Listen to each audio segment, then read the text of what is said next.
And we are now recording. All right, so welcome everybody. This is the Amherst Energy and Climate Action Committee, or ECAC. It was organized to guide the town in meeting its climate mitigation and resilience goals. Those goals and the plan for getting there are adopted from the Climate Action Adaptation and Resilience Plan, or CARP, that you can find on the sustainability website in Amherst. It was created, was accepted by the town council in 2021. It takes 2016 as its base year and calls for a 25% reduction in carbon emissions by 2025, 50% by 2030, and neutrality by 2050. So a reminder that this committee has two functions. One of them is advisory to advise the town council and recommend or propose policies or actions that'll help us meet those climate goals. And the other is outreach to promote a just, equitable, and speedy climate response through outreach and engagement. My usual intro. So without further ado, let's go on to the meeting. The first thing we need is a note taker. Do we have a volunteer? I have not been keeping track of who did it last.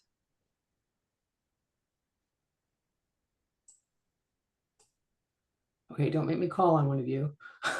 Emily did it last time. And Right, she's not right. here. She's And not I think here. before that might have been Steve. Right. So maybe Michael or Andrew. Give I think Tetsuya a break. It's only his second meeting, I think Michael was before Steve. Then I can do it. Yeah, Andrew, you okay with it? Okay, good. absolutely. Thanks, Excellent. Andrew. Yep. Thank you very much.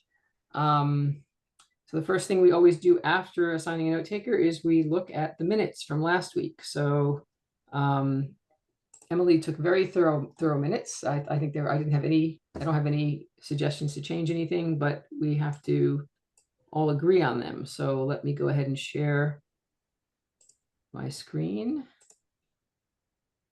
ECAC minutes, share. Okay, I need to move a few things around so that I don't lose you all. Okay, there we go. All right, so these are the minutes from last time. Can everyone see them okay? Yep.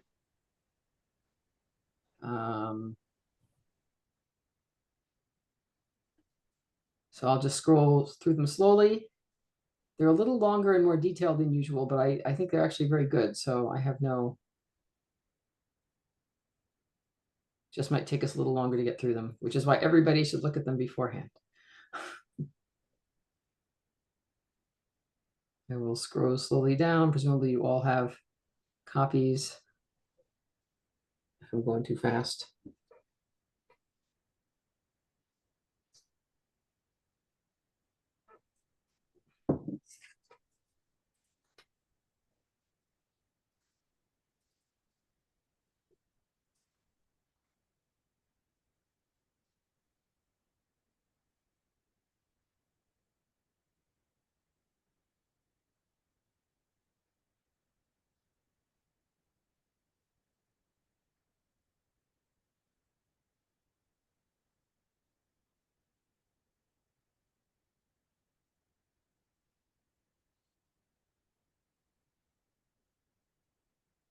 Page 2.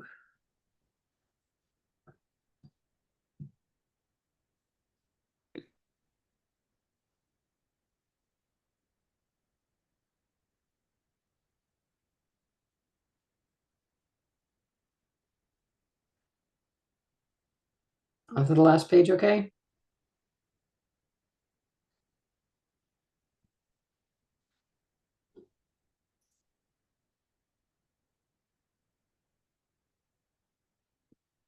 When you're done, if somebody wants to move to accept the minutes or to make changes, just go ahead and do If that. there are no changes, I'll move to accept the minutes as submitted. Is there a second? Second. Thank you, Tetsuya. I will stop sharing. Okay, and if you could ensure that your microphone is open so that I can hear you and you can be recorded to approve the minutes or not, or abstain. Goldner, Yes. Essing, Stain. Leinung, Yes. Roof, Yes. Tanaka. Yes. Okay, minutes are approved. Thank you. Next thing on the agenda, if we have, doesn't look like we have any attendees, so there will be no public comment, which means on to the education series planning. Okay, so I'm going to bring up the spreadsheet we were working on last week, and mostly at this point, I think we're just looking for updates because I think we sort of had a plan for a couple of things. Let me just find the right link there. Okay.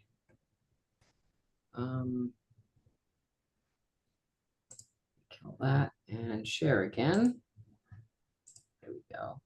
Share. And I will make this a little bit bigger. Can't really make it any bigger. Can you guys read that okay? You know what I can do? I know what I can do. I can make the text bigger. It's fine. And then it's okay like this. I also need to make it so that we can read the whole column now. So I think sorry, we had a few things that were in progress that we just need to get updates on, I think.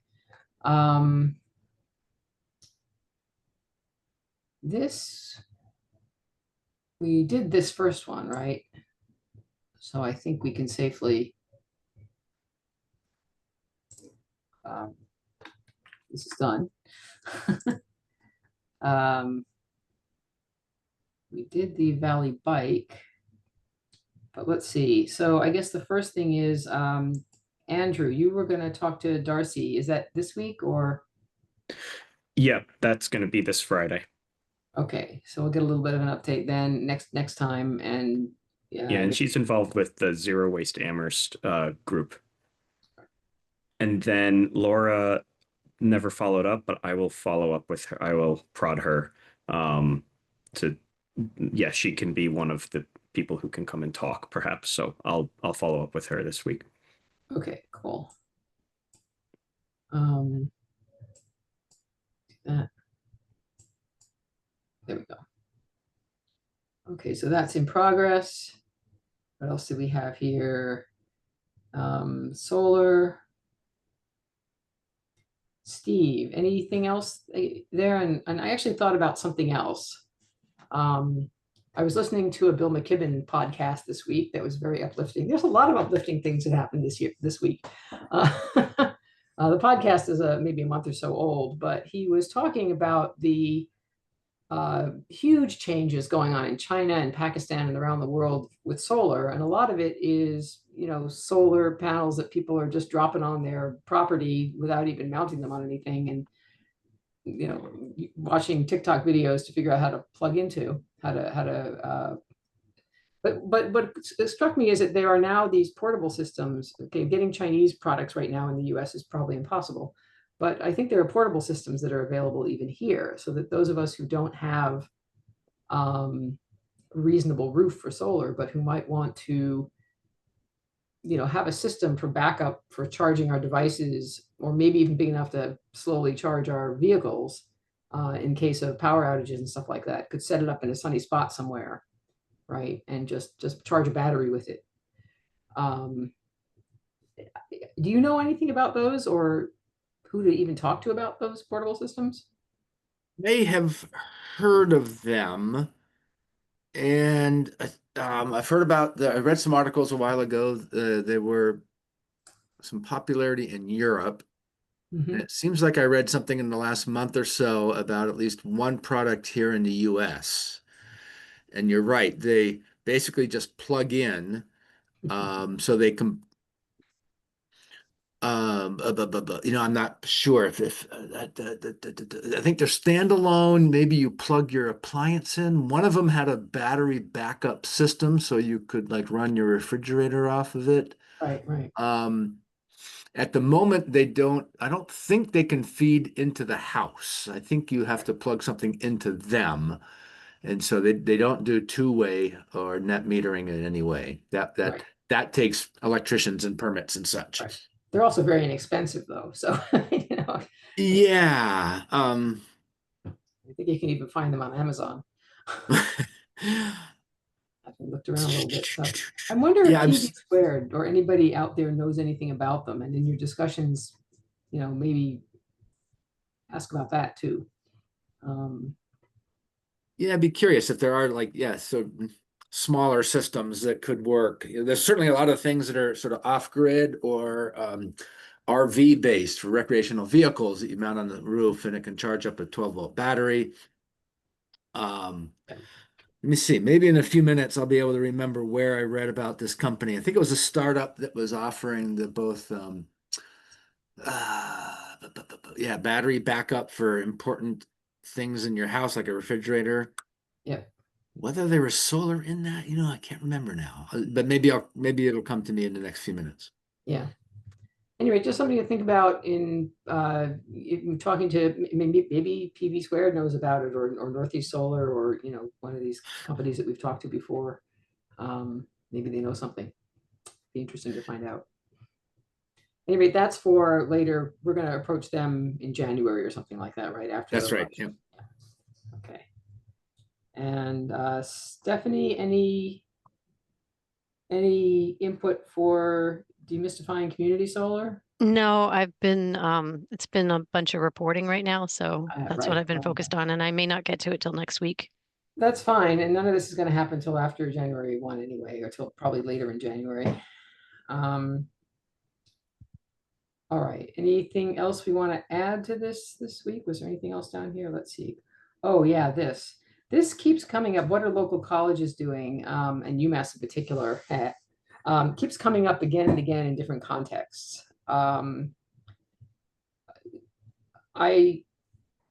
This is something that I guess Michael, Steve, and Tetsuya are interested in this. I think, Steve, you already know Alex Barron. Yes. I don't know him, but I know of him. And there's now a working paper that he sent copies of. Do you have a copy of that? Yes, I do. Okay, so maybe I'll send that around if I remember. Maybe Lori to send working paper to ECAC from Alex Barron in the minutes there somewhere, so I don't forget. It's long and I haven't read it yet, but it has a lot of information in it, I think, and a lot of the challenges that universities are facing. It would be really interesting to put together some sort of panel discussion, and this might be a good opportunity for ECAC to do something jointly with UMass as well. So I think that's something that should definitely happen. I think it's a little late for this semester, so probably early next semester. We could pull it together right away, I think, but I think next semester is more realistic. So it would be February or something like that.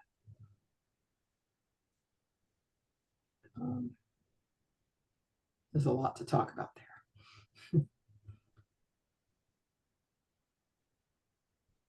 All right, what else?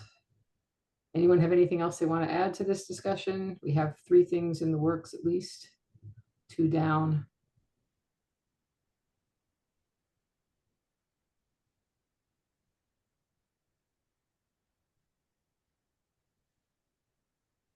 If not, then we'll go on to the next topic on the agenda. We have anything to help promote that the utility now is providing the electric heat pump reduced rate during the winter time. Oh yeah. Oh, that's really important because that's now a done thing, right? And there's a I know, well, we had, are you saying we, as in this committee, having scheduling someone to talk about it? I don't know that we need anybody to talk about it. We just need to spread the word that if homeowners have had heat pumps installed under the Mass Save program, they should automatically be getting the heat pump rates this winter. If people didn't do it under that program or did it longer ago, they might need to register themselves. Or did it this year? That also goes for people. I have a neighbor who replaced an old heat pump recently, and that's not eligible for Mass Save rebates either. So they wouldn't be on the list. Right. So I made sure I reached out to them and let them know that they should sign up. And there is a link now, right? Which I think I sent the email I got to ECAC, right? Yeah, Yeah, that we've was very been- helpful. Yeah. I used it and it worked really well. I feel like everyone should get that email. Right. Well, right. we've posted stuff on the dashboard, and I just made a note to myself to ask our communications manager if we can do a news item on the town's website. That's a Make good sure you're idea. getting the heat pump rate. I Yeah, also that got would some be sort of good. I got some sort of a notice from Eversource that I was getting the rate. Do you happen to know if I just have like one heat pump in a corner of my house, does that qualify or does it have to be a whole house heat pump? No, partial is qualified. Oh, wow. Okay. You just have to have a heat pump. Exactly. Any Because heat it is replacing some other form of heat if you use it. So Yes. No, that's it's a great incentive that more people everyone should know about. Oh, it's Yeah, fantastic. it's for it's really great. It's for the winter time though. We'll just be clear that Yeah. it's a limited period of time. That's okay. That's when the bills go way up. If you that's Yeah. right. Absolutely. If you use we're a cold region, so yeah. Yeah. There was where did I see it? It was a newspaper article, or maybe it was another article, and it referenced a report that was done on the heat pump rate and on the current one, and also on potentially even larger heat pump rate, heat pump version 2, they were calling it. Kind of a neat analysis on how that would benefit homes across Massachusetts, and how much it would likely reduce their heating costs. Yeah, I It's think what I sort of a nerdy deep dive, but I'll share that. I'll give that to Stephanie and she could share it. It's kind of interesting to see how they did the analyses. right. And just for completeness here, I want to share this. I think this is the website. Yep. Eversource heat pump rate. So if anybody's watching this and they're not getting heat pump rate, or they don't know if they're getting the heat pump rate, this is where you can go. It's a little bit crazy link up here, but if you Google Eversource heat pump rate, it should come up.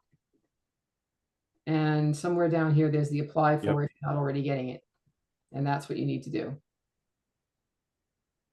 All right, and I'll just leave it at that. I just wanted to make sure that got in there. Yeah, and this is someone like me who actually just installed their heat pump this year. I haven't filed my taxes to get the rebate yet.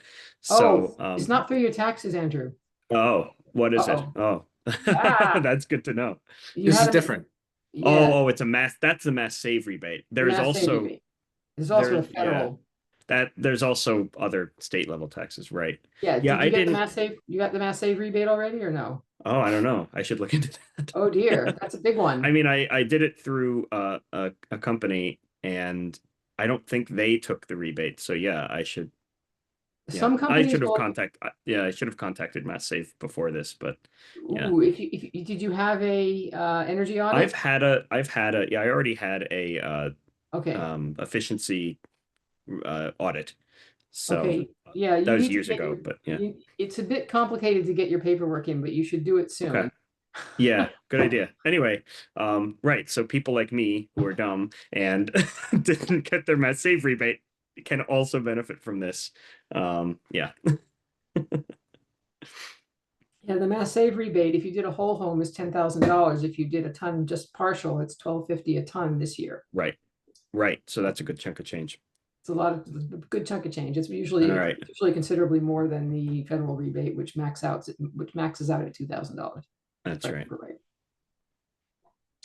All right. Onward. That was our educational seminar for today. It's a good one. I was educated. Okay, let's see. Where are we now? Education planning. So annual report, town manager goals. Oh yeah. Okay, so I have a draft, which I think went out to everybody. And it's not quite complete because I was just in a hurry this week with too many other reports to work on. But I have it here. I thought I made this easier to see. Hold on a minute. Let me make it larger and then share it. And I'd sort of like to go through this with you guys. This is, I think, what we're going to spend a few minutes, more than just a few minutes, I think, on this. Share and report. Okay, so I want to make sure folks are okay with this, and I think we need to talk about I don't remember what state the town manager goals at the bottom are in, so we're gonna have to look at that. Let me make this bigger. No, zoom. About 130. There we go. All right, should I just read through it slowly? Or do you wanna, how do you wanna do this? I'll just read through it. We'll see what folks stop me. So Energy and Climate Action Committee is pleased to report on our work in fiscal year 2025.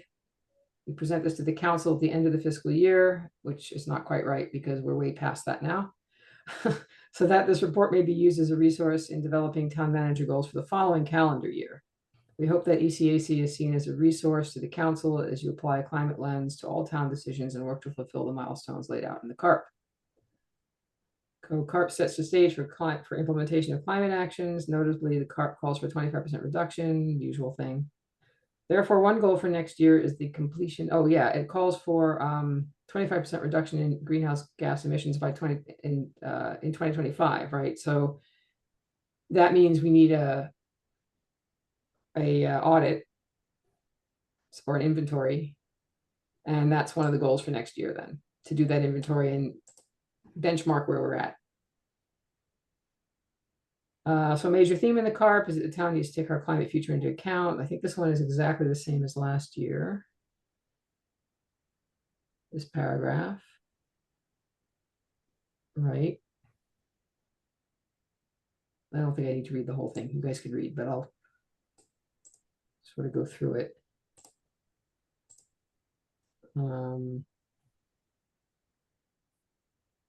Okay, so the transition to green infrastructure has been slow, but progress is now visible with retrofits to the Jones Library and the new net zero school scheduled to open in the fall of 2026. Is that still correct, Stephanie? That timeline? We may have lost Stephanie. Oh, no. Oh yeah. I think this is still correct. I think that's correct. Yeah, I haven't heard otherwise. So I'm going to kill this comment. I can figure out how, because I believe that is correct.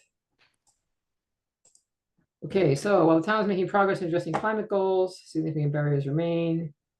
I think this is the same as last year too, with withdrawal of federal support. Actually, it's a little different. Funding through the Commonwealth has become much more important. So for that reason, ECAC has been spending more time and effort reaching out to the public and legislature in support of sustainability legislation. I'm gonna move this up. It helps that the town was named a climate leader community by DOER in 2025, opening up new grant funding possibilities. So that's yay, Stephanie. One significant challenge is the completion and implementation of a transportation plan, and particularly the map and timeline for that plan. This is what we talked about last week a little bit with the reintroduction of Valley Bike. It's imperative that the town improve roads and accommodate a more diverse set of green commuters. Okay, so that's the only real verbiage in this. The rest of this is sort of boilerplate stuff that I've been filling in. I made a template for it last year and I've just go in and fill it in, because our charge includes a requirement that the annual report have these 5 things in it: progress toward climate action, measures taken to reduce emissions and build resilience, evaluation and of the effectiveness of these measures, funding needed to enable initiatives, which we don't really have a say directly in, and we're not going to be calculating budgets, so I'm not quite sure what that one means, and community engagement.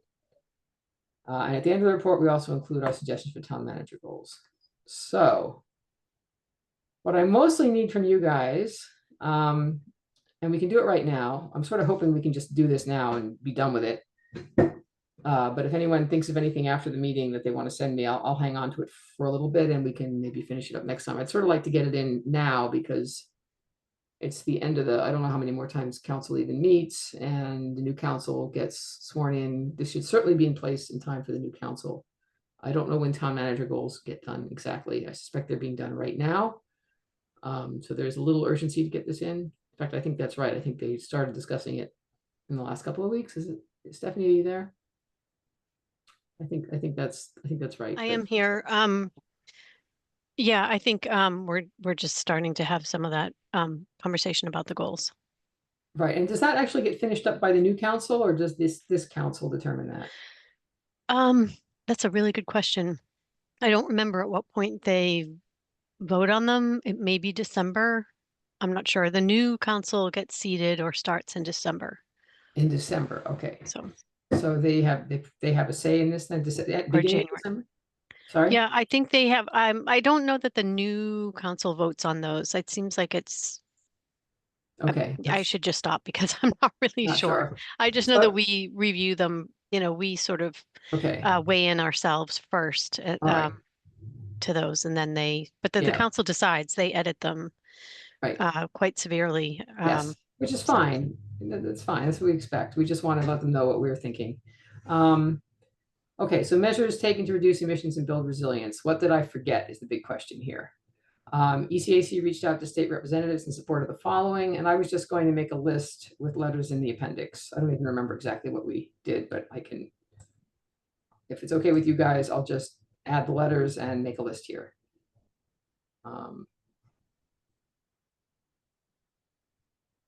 Where's this is what I want. I want to make sure I do that. We wrote to the town advocating for a waste hauler bylaw. I was going to include that as well. I'm going to include all of these letters because I had Lynn Grismer call me and ask for one of them, and then I realized I hadn't been sending these to the council. So they need to know when we're reaching out about topics. Valley Green Energy was launched in November of 24, the new elementary school. Net Zero is planned to open again in fall 2026. Just mentioned completeness. Jones Library is being retrofitted with sustainable infrastructure. Valley Bike was relaunched with drop mobility. Equipment update improvement is ongoing. These aren't just things that we did, right? These are things that have happened in the last year and that we maybe had some small input to.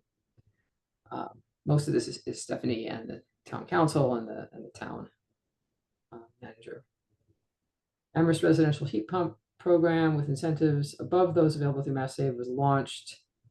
Was this November of last year or the first of this year? Actually, no, it was later. When was this launched, Stephanie? Do you April remember? of April. this year.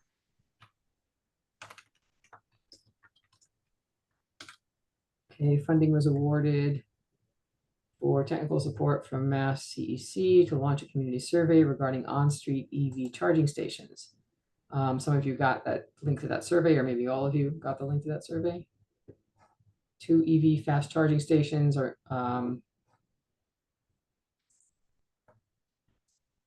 were installed in the public lot and CVS. Amherst became a climate leader community. As part of this process, we adopted a zero emissions first fleet policy and developed a municipal decarbonization roadmap, which I don't think I've seen. Stephanie, were you going to send those at some point? I sent them when we did it, when we applied, but I can send them again. I thought I had Okay. forwarded it to you. Pretty sure I Yeah. forwarded them to you, but Did if you not, I'll forward it send them again? again. I'll I'm send sorry. them to everybody. You may have, you probably did. In that case, don't worry about it. Although we have some new members, so maybe send them again. Yeah. Yep. At least Tetsuya hasn't seen them. Specialized stretch code, which we worked on a year ago. This is a building code that ensures new constructions and large renovations be green, and it's much more specific than that, but it's a really good thing to have. Became effective in July 2025. And ECAC continues to monitor development of the solar bylaw with Steve Roof attending CRC meetings. What I leave out? I guess I could put in we had some, let's see, that's not the outreach stuff. The outreach stuff is at the bottom. So did I leave anything out here?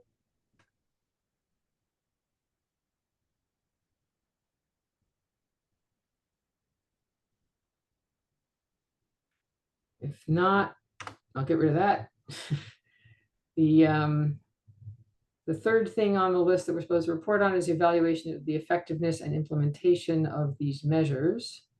And we don't really do that, but there's supposed to be a greenhouse gas inventory next year under Stephanie's direction. So that's there. Funding needed. I've always don't quite know what to put in here, but certainly we need funding for the additional staff, for the, sorry.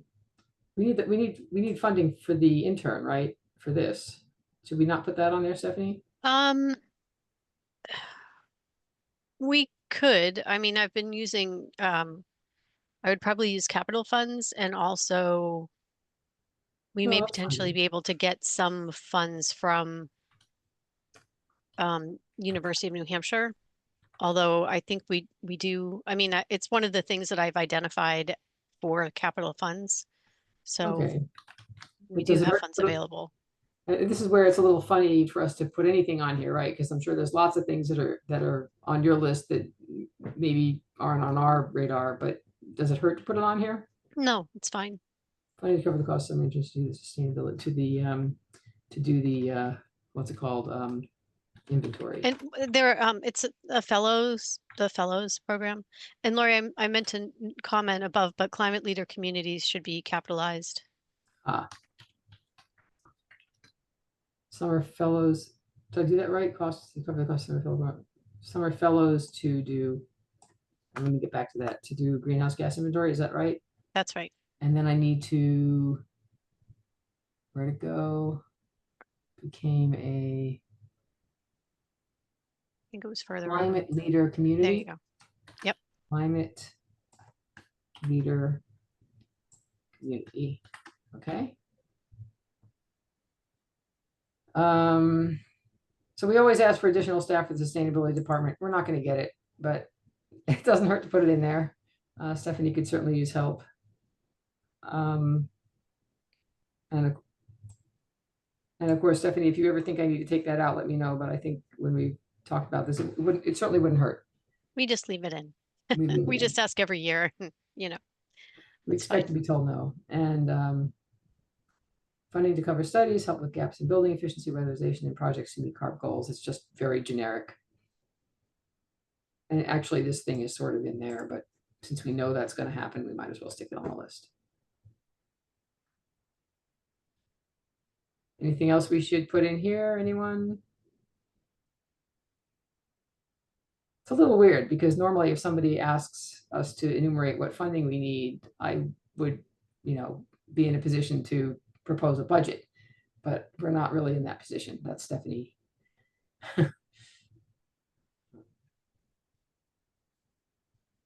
So community engagement, we did a bunch of stuff. ECAC wrote letters to the editor on the following issues, and I'm going to fill that in as well. So we wrote letters to our representatives in state legislature, and we also published some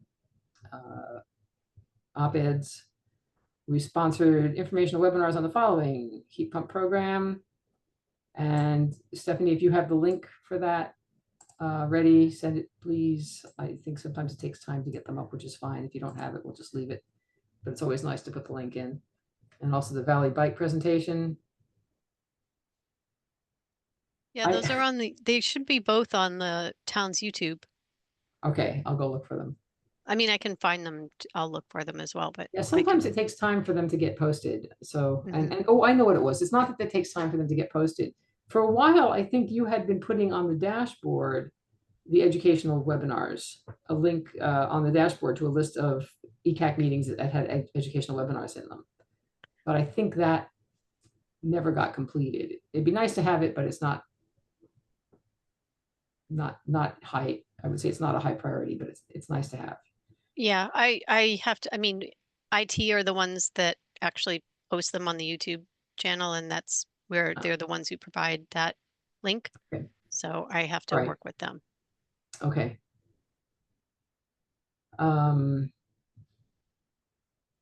We had the joint Elevate program at UMass, and I probably need to put in a few words about that. I was sort of hoping Tony was going to do that, but with Tony, we didn't make that announcement yet, did we? Did that happen between last meeting and this meeting? It did.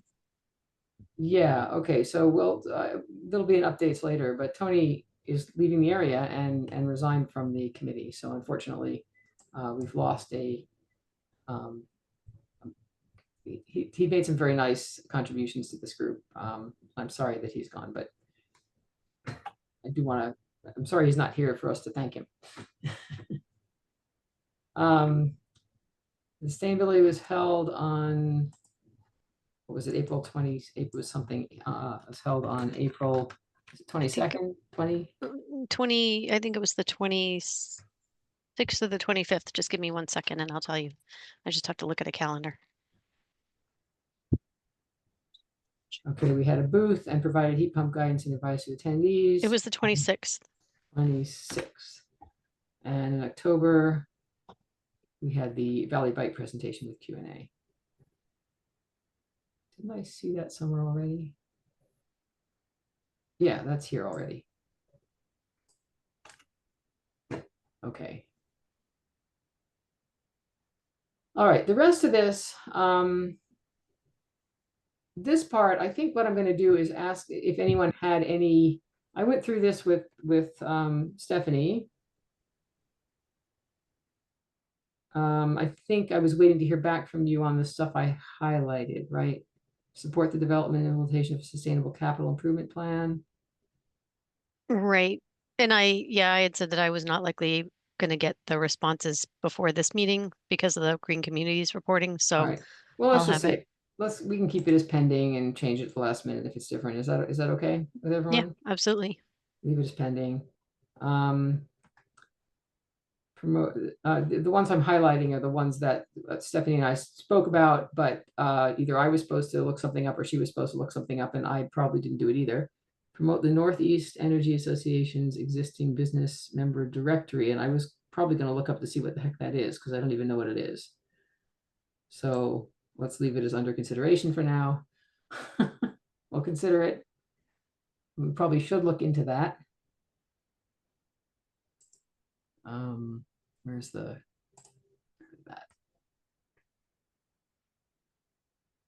Some of these things, just so folks know, are not really, things like develop and build energy retrofit outreach and engagement campaign in partnership with Mass Save and the CCA. This isn't really something that we can do, right? So it's not clear how it would be. Well, this was modified. This next one is unclear. Establish policies that enable tenants to receive financial benefits from energy efficiency savings by ensuring that tenants' overall costs do not increase along with energy efficiency upgrades. So that'd be nice to be able to do, but it's really unclear how we would go about doing that. Right, so there are things on here that either are out of our purview or in somebody else's purview or unclear. This is from the CARP. These I think of this as goals and tactics, right? These different tactics, some of them really aren't things we can do. These are the goals and these are the ways you get there. So a few of them have asterisks because we just don't quite know how that would be done, or since the CARP was written, there's new understanding of something. In this case, it was that deep energy retrofits are expensive and rarely necessary. So there's also a new understanding that the CCA can't participate in Mass Save-like incentives or outreach. So it just can't be done. Support and encourage. I was going to look into this. And to Hickory Ridge, the status of Hickory Ridge. Does anyone know the status of Hickory Ridge? What's going on there? Steve? I do. Oh, you do. Okay. Yeah, just the solar, they're still, the solar's going in. And as far as the rest of the use of that site, I think there's still plans. The trail system went in, but there's still discussion about things like community gardens, and there's still other potential uses that haven't been determined at this time. Okay, so this is fine to leave it as ongoing. Yes. As a side note, I went there for the Connecticut River Watershed Cleanup Day. We went to that location and we recovered 150 something golf balls. They're valuable. We didn't save them. Oh, you can resell them or reuse them, bring them to any Oh, we should have done that. Well, we Yeah. probably can go back and get more. Yeah. Anyway, what was I going to say? For Tetsuya, who maybe is not aware of this, there is already a very nice town developed. Well, Stephanie's Stephanie's baby, a solar installation on an old landfill near the transfer station in Amherst on Route 9. And that powers part of the town's energy, right? A good chunk of the town's energy comes It's from that. half of the town's electricity usage, the municipal. It's sector. fantastic. So that's already there. And Hickory Ridge is a privately owned, right? Yes, Uh, and we're the off-taker. yeah. But we're also getting a pilot payment. Right. It used to be a golf course. Okay, collaborate with apartment complex to develop a pilot community greening program. Anyone have any idea about that? I'm not quite sure what the status is or if that's something that's been done. So I'll just leave that with a question mark. Stephanie, have any idea what that is?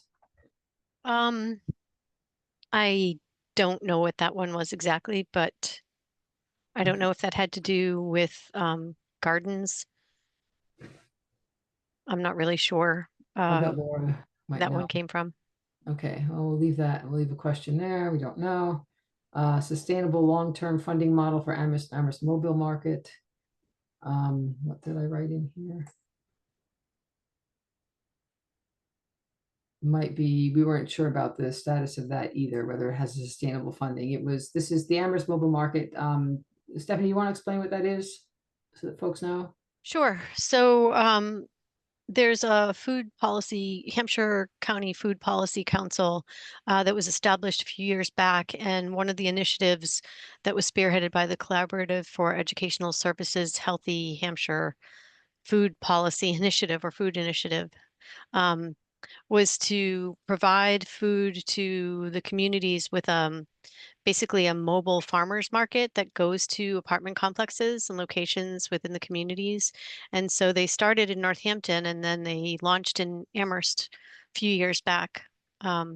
So that has been very successful. I think they're continuing. A new private organization has taken it over. So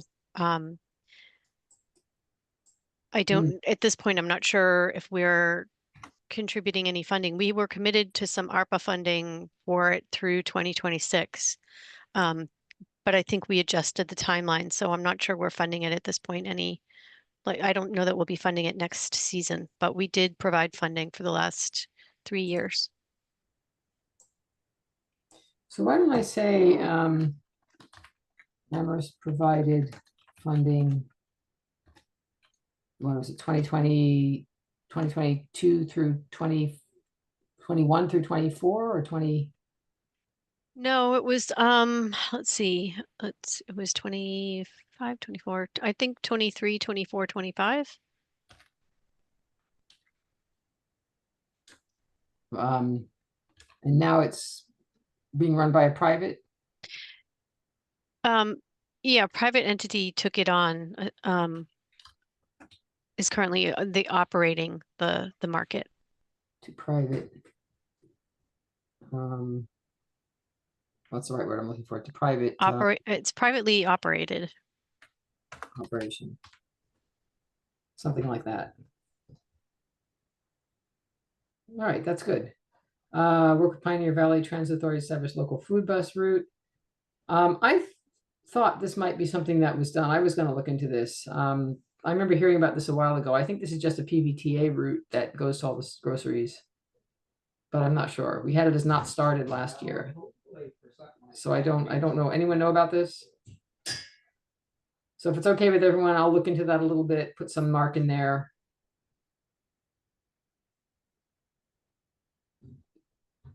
Okay, I'll leave it like that, and we're gonna have to have a vote on accepting this at the end on with that.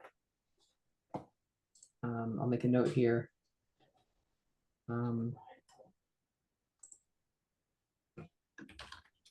Only to check on this and fix as appropriate. Okay, transportation and building. Oh, this is something, let's see, for Pioneer Valley Apartment Complex, the pilot shuttle. I am, anyone know anything about this one? Okay, I think I'm going to leave this then as refer to TAC, because this is more a transportation thing, and as you'll hear later, TAC is sort of undergoing changes. TAC doesn't exist anymore, Lori, Yes, at all. okay, Like, no, all but right. so it's not even, it's not a committee, so we would not be referring it to them. How about that? There you go. And we'll talk about that in a bit.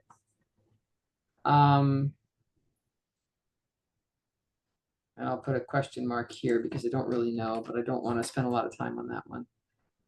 Okay, and then this is just the roadmap, which I don't think changes. That's out of the TAC, out of the CARP. Okay, so these are the town manager goal suggestions that I need you guys, that we need to decide on. So for the next few minutes, this is a battery energy. What does E stand for? Storage Energy site. storage. Sorry. Yeah. That's it? Storage. Sorry, yeah, energy storage. Something. Site bylaw. So this is something that, well, Steve, why don't you explain this one?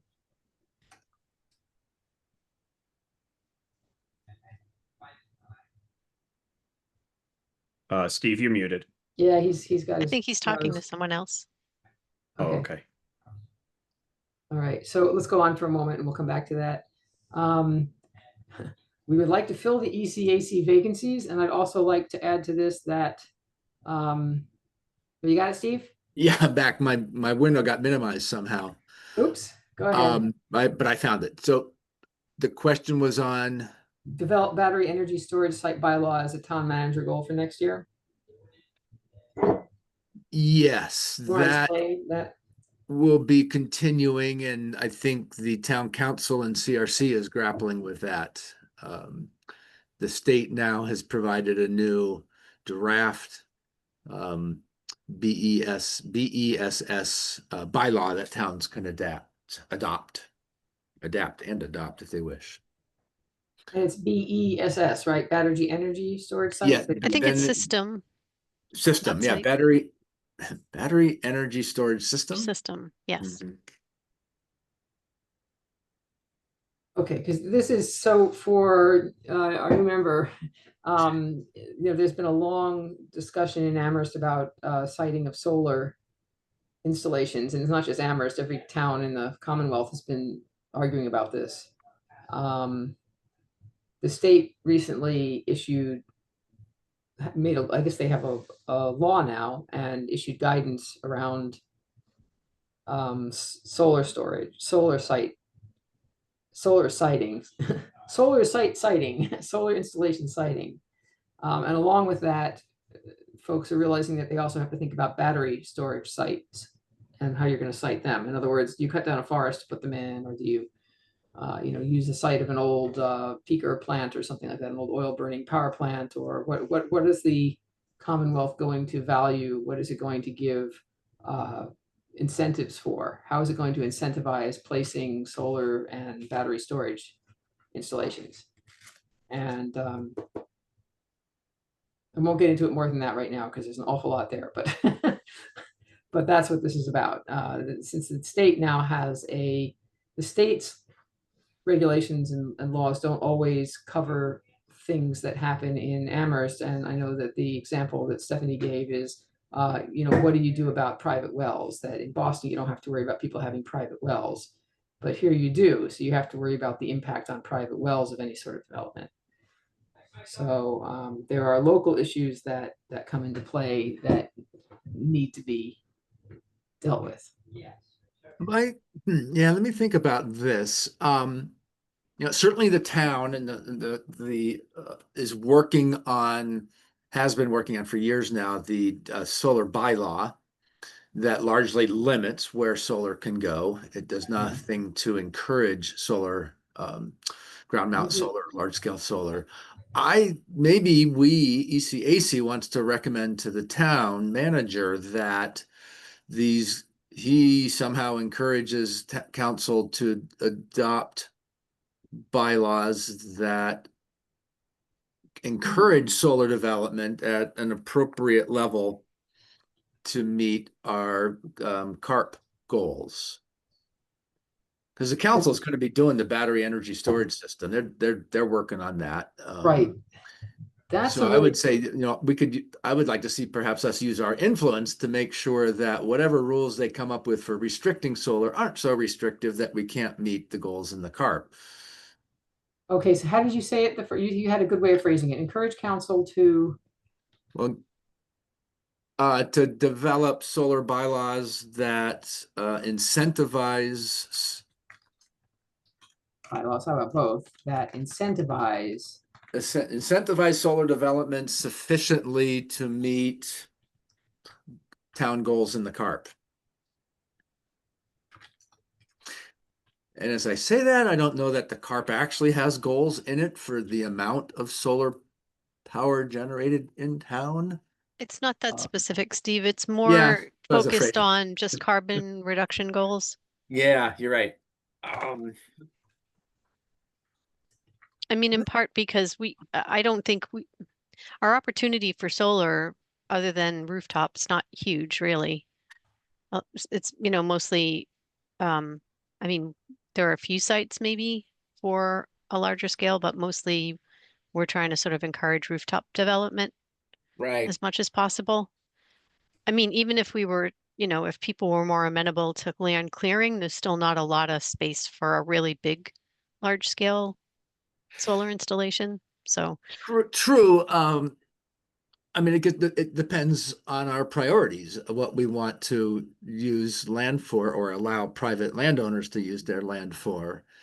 And back when the solar bylaw task force was developing that first draft of the solar bylaw, Dwayne Brager and I worked up some calculations on how much solar should Amherst have within its town limits to be a sort of a responsible amount to contribute towards the state goals. I should go back and look at that. Let me go back and look at those recommendations that we developed a couple of years ago and see if that might be something we want to consider as a town manager goal suggestion. Steve, my recollection is that you submitted them to the council as a letter, to the town manager and the council as a letter. I think so, yeah. So that if you want to resurrect that letter, yeah, That, I think that would be great. yeah, that was something, right, the ECAC approved a statement and we sent that to council and the town manager. We may want to sort of bring that back to maintain it as a goal. Remind them, yeah. Yeah, and I think this isn't, we have to be careful that it's not just about the CARP, right? The CARP is about town goals, about decarbonizing town facilities, about roads, about, about mass transit. But this is also about Commonwealth goals, about how Yes. the town can, right? So, so I like that better than just making a bylaw. Right. They're going to make a bylaw and it's going to be restrictive. It's going to say, well, you can't put solar. And our perspective back then is like, well, the town should have, and I can't remember the value, sort of X number of megawatts of solar within the boundaries to basically be our fair share of solar of the statewide goals for ground mount solar. Right. So yeah, let me see if I can dig up that letter. I'm sure I have it. And I will see if I can come back with a concise goal suggestion for the town manager to make sure the solar bylaw still allows for what we would view as a sufficient amount of solar in town. Okay. All right, so does that first goal look okay?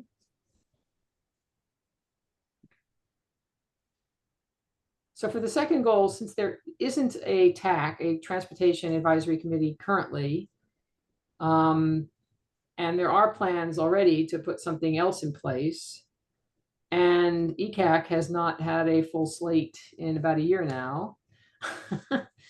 I think one of the goals ought to be to make sure that these critical committees are in place and staffed and filled. What's the word I'm looking for? Go ahead, Stephanie.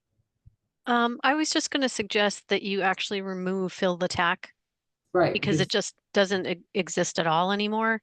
Well- But you can still say something about the town adopting the transportation and pedestrian and transportation plan.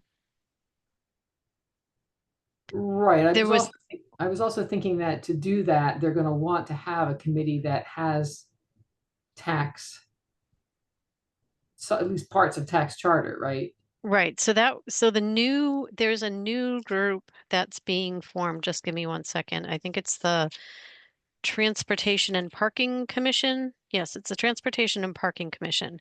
That's going to be established in January. I don't know what the makeup of that particular commission is going to be in terms of whether it's staff or residents. I'm not sure, or a combination of both. But the council is in charge of the public ways. So I think, you want to advocate. There was a plan developed. I would just say you want to advocate for the adoption of that plan. So, or a continuation of that plan.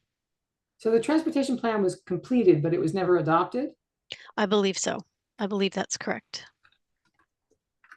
Transportation plan with and map. They never finished the map. I know that. So that's something that I think is really important.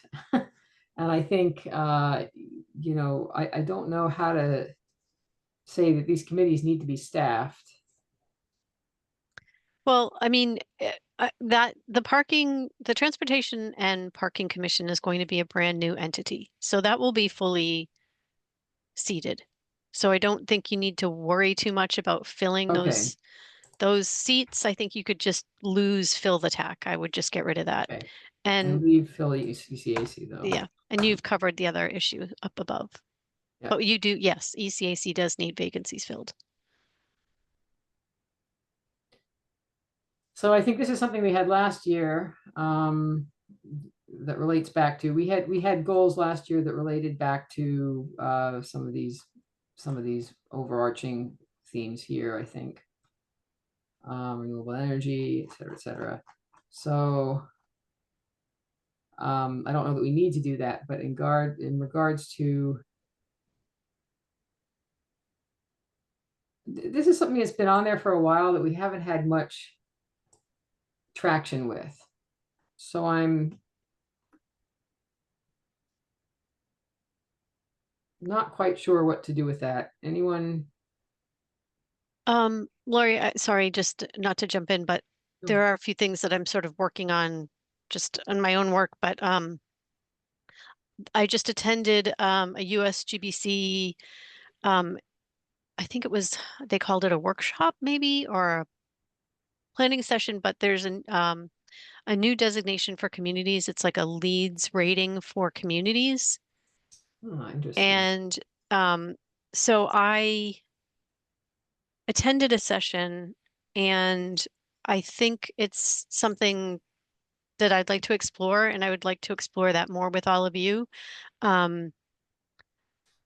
This is one of the things that, we talked about, was also engaging landlords more. And I think I talked to somebody at that meeting about this very issue, and they were going to maybe support us. I talked to a couple of people about a couple of initiatives. So I've only had initial conversations, but we did say something about maybe this person coming and talking to you all as well. So I have some sort of links to some initiatives that are out there and happening around this issue. So I would just say we're gonna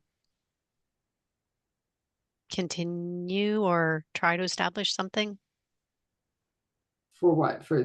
for engaging landlords and, um, you and know, local that's businesses? around energy efficiency and, sustainable building practices.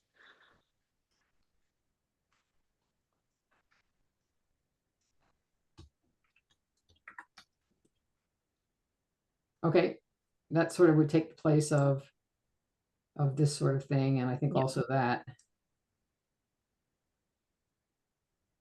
Any objections? Go like that.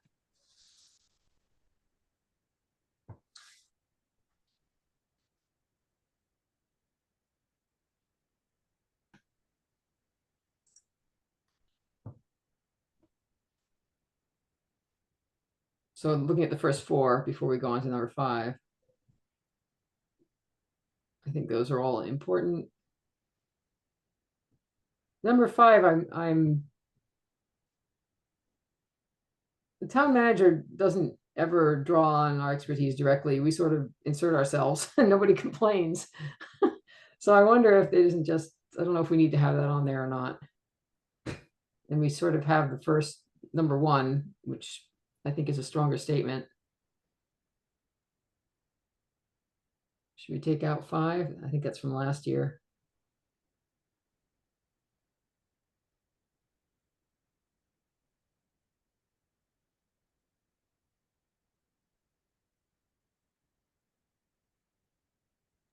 Any I think, objections? to take- Laurie, yeah. that it makes sense for you all to provide comment and guidance and all that, but I think maybe the way this is phrased seems a bit awkward. Um, I'm not sure it needs to be a town manager goal. yeah, I don't think it needs to be a town manager goal. So if there's no, yeah. So this is close to the first one, not the first one, the second, number 2. Is there anything in here we want to keep? Support the completion of a transportation plan.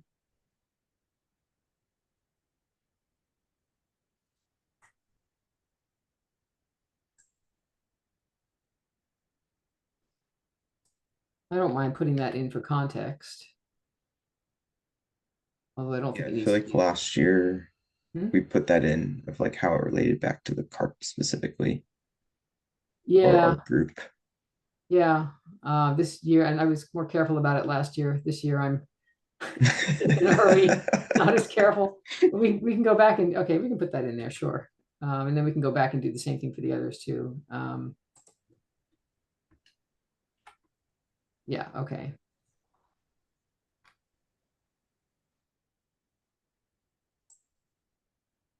Yeah, that makes sense.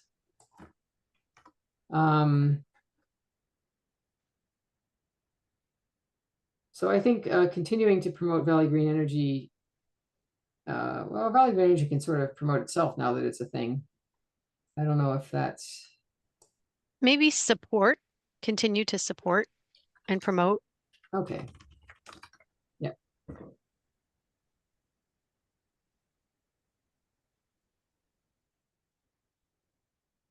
How should we want to put something in there about zero waste? Is this look good, Andrew? You think you still haven't talked with Darcy, but Stephanie, Andrew, should we just leave that on as it was last year then?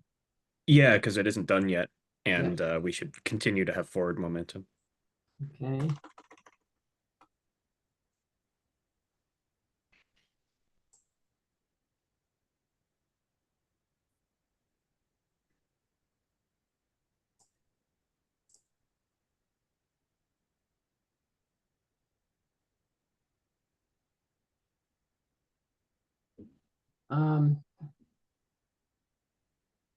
Is there a goal in here that's specific? Sector area. Measuring director sustainability department head. Can I make a suggestion to soften this language just a little bit? Sure. In that saying the town manager should, And we I would encourage- say strongly encourage or something that's a little softer than should. because it seems like a directive and that doesn't seem appropriate.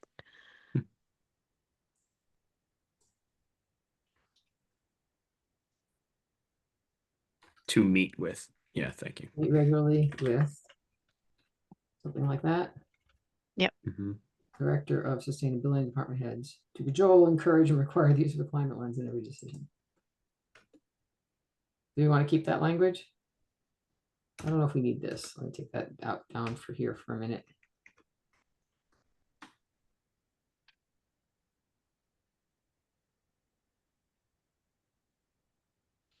I like this.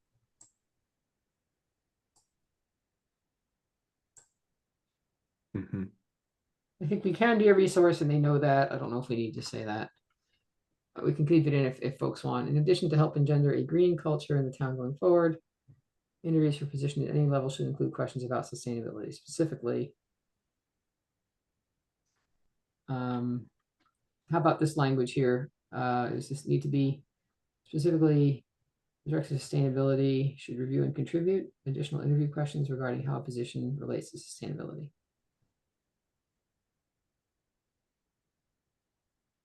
That's directly for you, Stephanie. So is there something we want to change there? No, I think you can keep it. I mean, at least when I'm on interview committees, it certainly comes up, but I'm not part of every interview for every position. And I don't get the questions. I don't review them. I don't, you know, like we just got a controller and I actually ironically know this individual, but I was not, I was not involved in the process and nor was I shown questions and I have no Okay. knowledge of whether or Yeah. not this was even a consideration in their hiring. All right, then it's important we leave that in there. So things I'm not seeing on here, what are the big issues we're facing there? How do we transition everybody to electric, to heat pumps, to how do we get everybody on green energy? The heat pump, what is a successor to the heat pump program, right? Is there something there we should be thinking about, or is that for thinking about next year, or?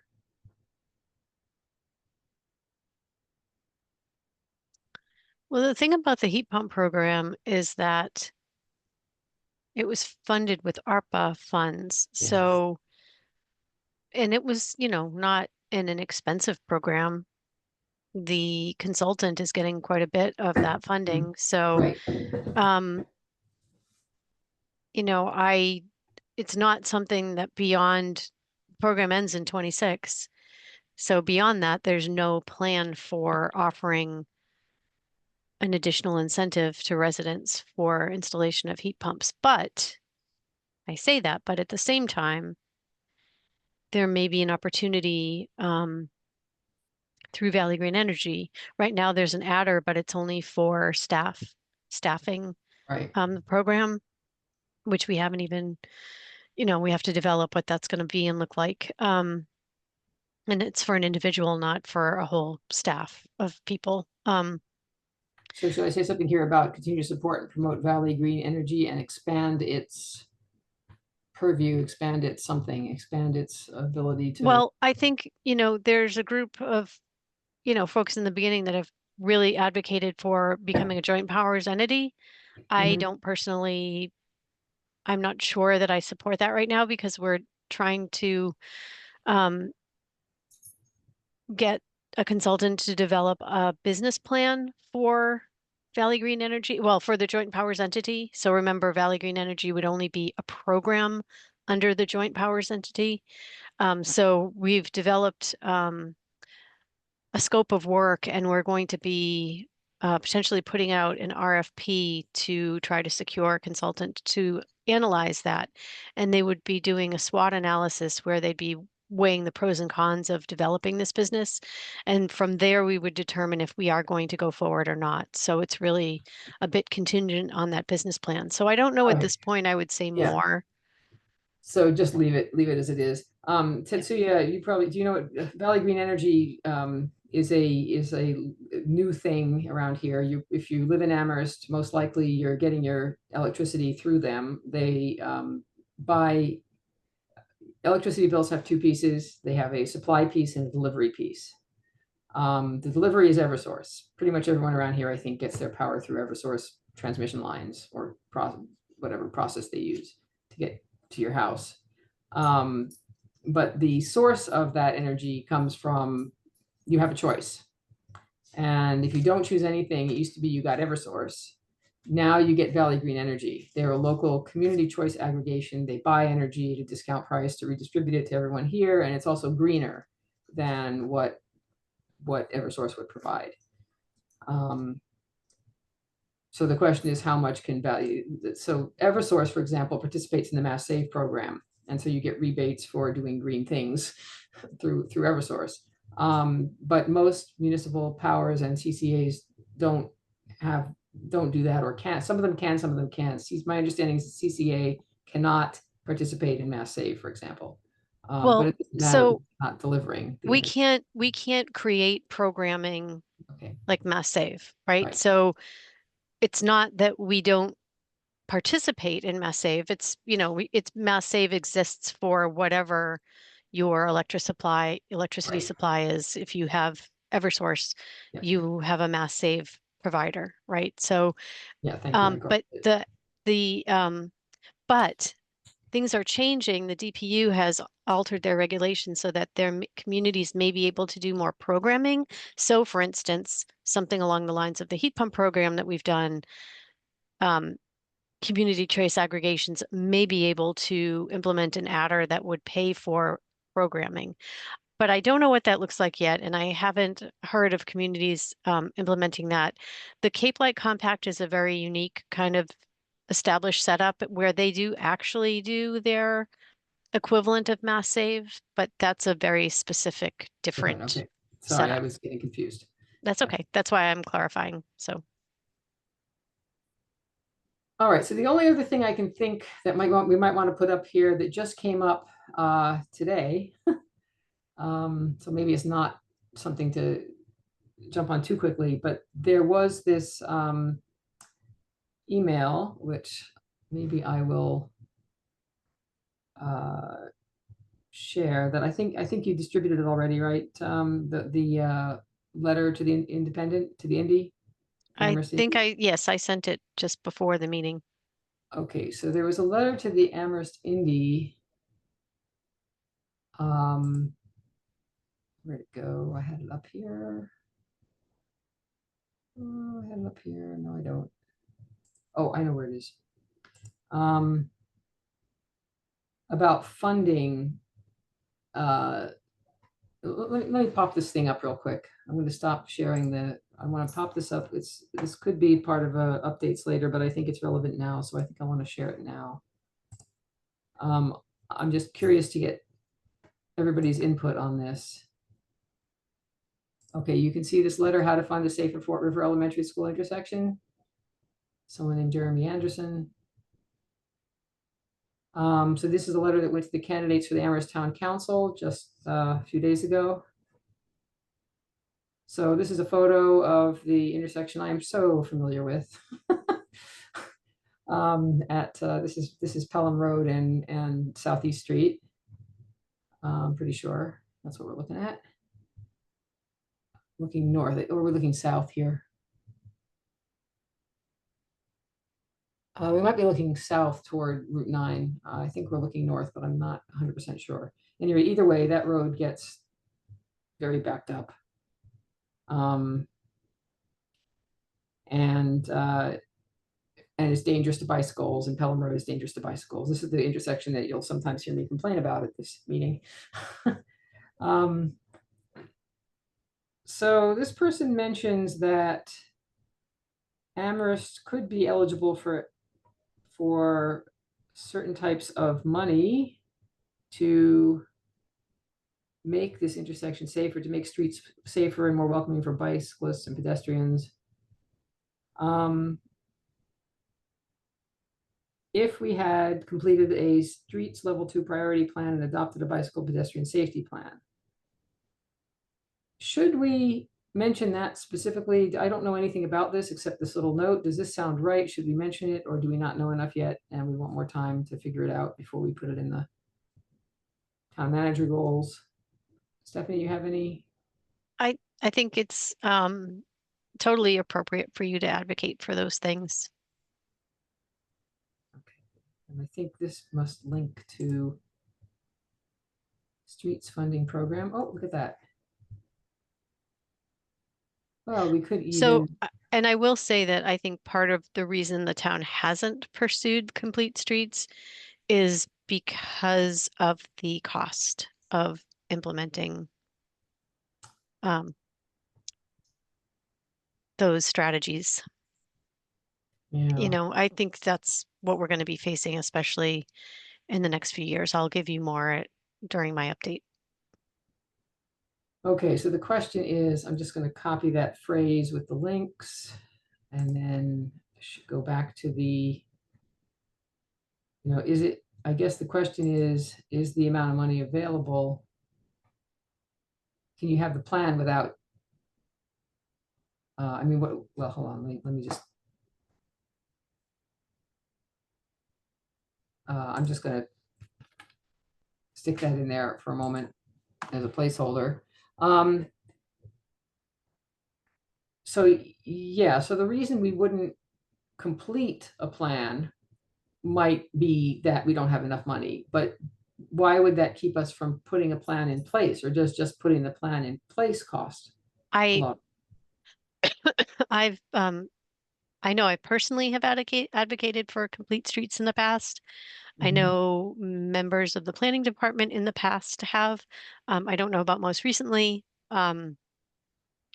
I know that I talked to a former planning director of another community, and their response was, look, you don't have to do everything, you just do what you can. So, Yeah. which I agreed with, but for some reason, we just really haven't had success in trying to push that forward. So I think advocating for it is totally fine. And it's very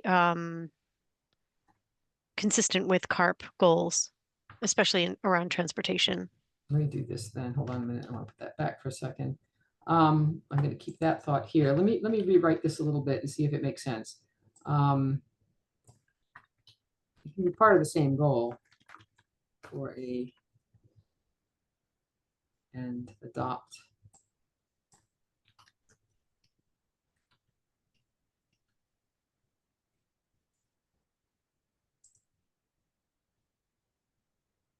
And that would make us eligible for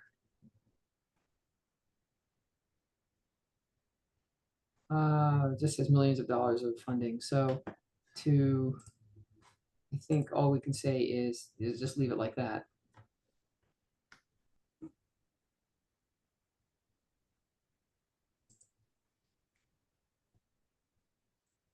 So just leave it like that. Let them worry about the funding part. Yeah, we're not seeing it anymore, Lori. Oh, I'm sorry. Thank okay. you. Always tell me if I'm talking and nothing is there. Yes, and now you're seeing the town manager goals again, right? So Yes. I just rewrote this one a little bit, right? Reinstitute a committee to advise on transportation issues and adopt the transportation plan and map, advocate for complete street level 2 priority plan, and adopt the bicycle pedestrian safety plan. I could add a phrase in there to make additional transportation money available to the town, but I think that since I don't really know exactly what money would be available or who would be applying for it, I think we might want to leave that to the town. But I don't know, does that look?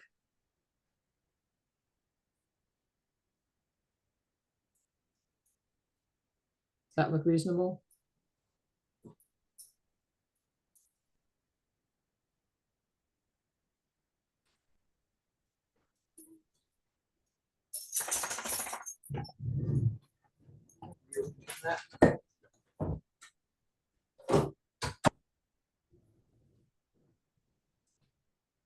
What do you think, Stephanie? Anyone? It looks good to me. Okay.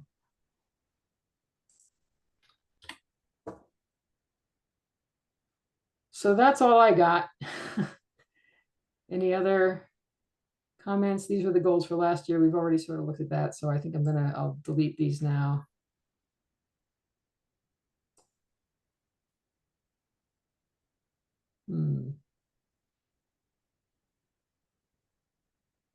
Was there some you can't do how games? Were there any other things, Steve or Stephanie, that you wanted to bring here? We had some notes from last time that you were going to meet about some of this. Looks like, whoops.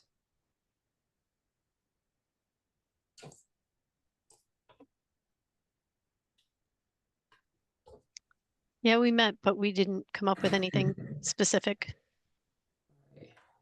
In that case, I guess what I need is, if this looks okay and folks are comfortable with it, a motion to, how do we say it, Stephanie, to accept this as the annual report and town manager's goal suggestions Yeah, for FY26. for FY20. Okay, so the town manager for FY 2026. 26. And there was one or two things that I was just going to look up, and the only thing I was going to change was in here, and I'll check it for typos and stuff like that. But otherwise, so with the, let's see, town may have, what was this? I think we decided to leave that. I'm going to just get rid of this. Delete, and this was NCRS mapping. I might add a link, but I don't need to. So I'm all for not doing anything if I don't need to. There we go. NRC. Okay, so I was going to look into this and maybe make some minor changes here if I can find out more about it. But otherwise, I think this is the report with maybe some additional links and items listed there, just taken out of our notes from this year, out of our activities from this year. Are folks comfortable with this, or do we need to go should we do it one more time? I suppose we could, if we want to work more on the report, we could forward the town manager goals without the report and then follow it with the report. If that makes sense.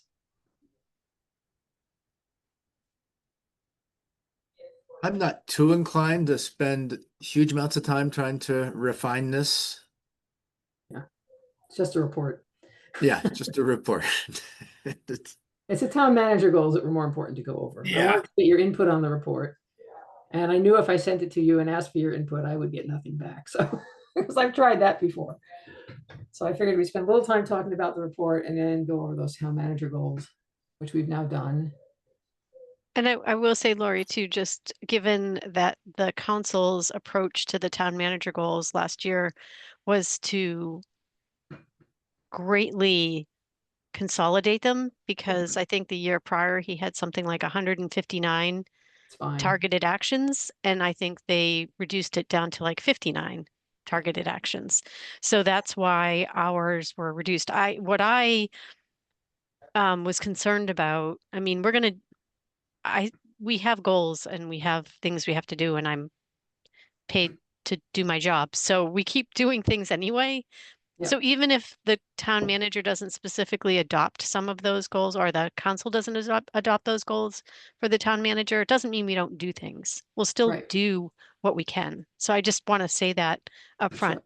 But then also, I wouldn't try to overload with too many, because they're very likely going to get picked through and they're going to pick a few. And the issue that I had with last year's goals were that they were repetitive. There were only 5 of them, and 2 of them were covered under like the first goal. So Okay. I didn't understand, and I'm pretty sure we provided feedback. So, they may or may not Go back to the goals. go back, you know, they may or may not adopt all of these things. They might pick and choose a few. You know, that's fine. And I think the importance of this exercise is for them to know what we think is important. You know, we're residents of Amherst, and as a group, we've decided these are the things that are important. And I think a lot of these things will get a lot of local, I mean, anything having to do with transportation. Transportation and education are the two huge things on everybody's mind this year, you know, this season. If you talk to any of the candidates or hear what they're saying, this is, you know, these are the two big things that are. I just noted too that I don't see something about the municipal decarbonizing the municipal building stock. Let me see.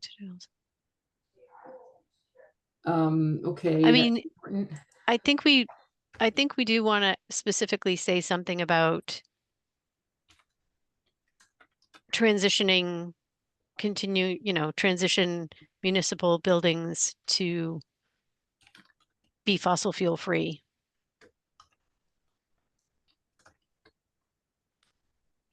Yeah, Well, that's and I something would that- say, don't even say continue. I would say transition buildings, municipal buildings to become fossil fuel free. Is there a specific building or building that you think could be done in the next year? Yeah, well, I know you're working on the town hall. yeah, well, we're working on the town hall, but that's not going to happen in a year because there's just so, like, the roof Mhm. alone is like millions of dollars. It's ridiculous right now, which is the big part of the problem. But I would say maybe the Bangs Community Center is likely one that we can transition. So maybe beginning with the Bangs Community Center or something like that.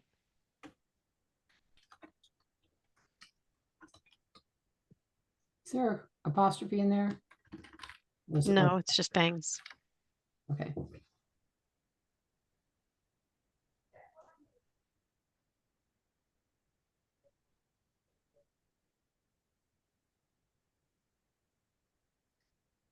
All right, so is there are we happy, if we're happy with this, I think, what do we need exactly, Stephanie?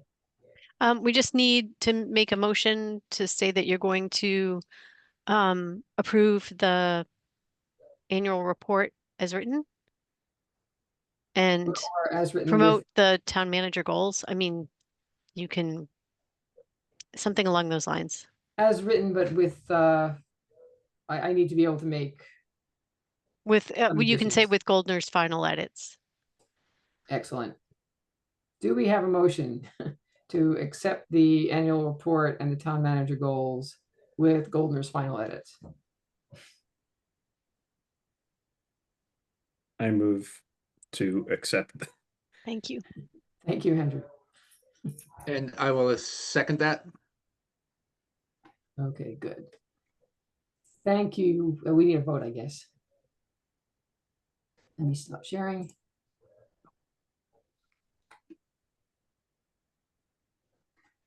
Uh-oh, Stephanie, are you frozen? Oh, there you are. I'm here. I think we need a Sorry, vote, no, I'm right? writing. Oh, okay. Sorry. Okay.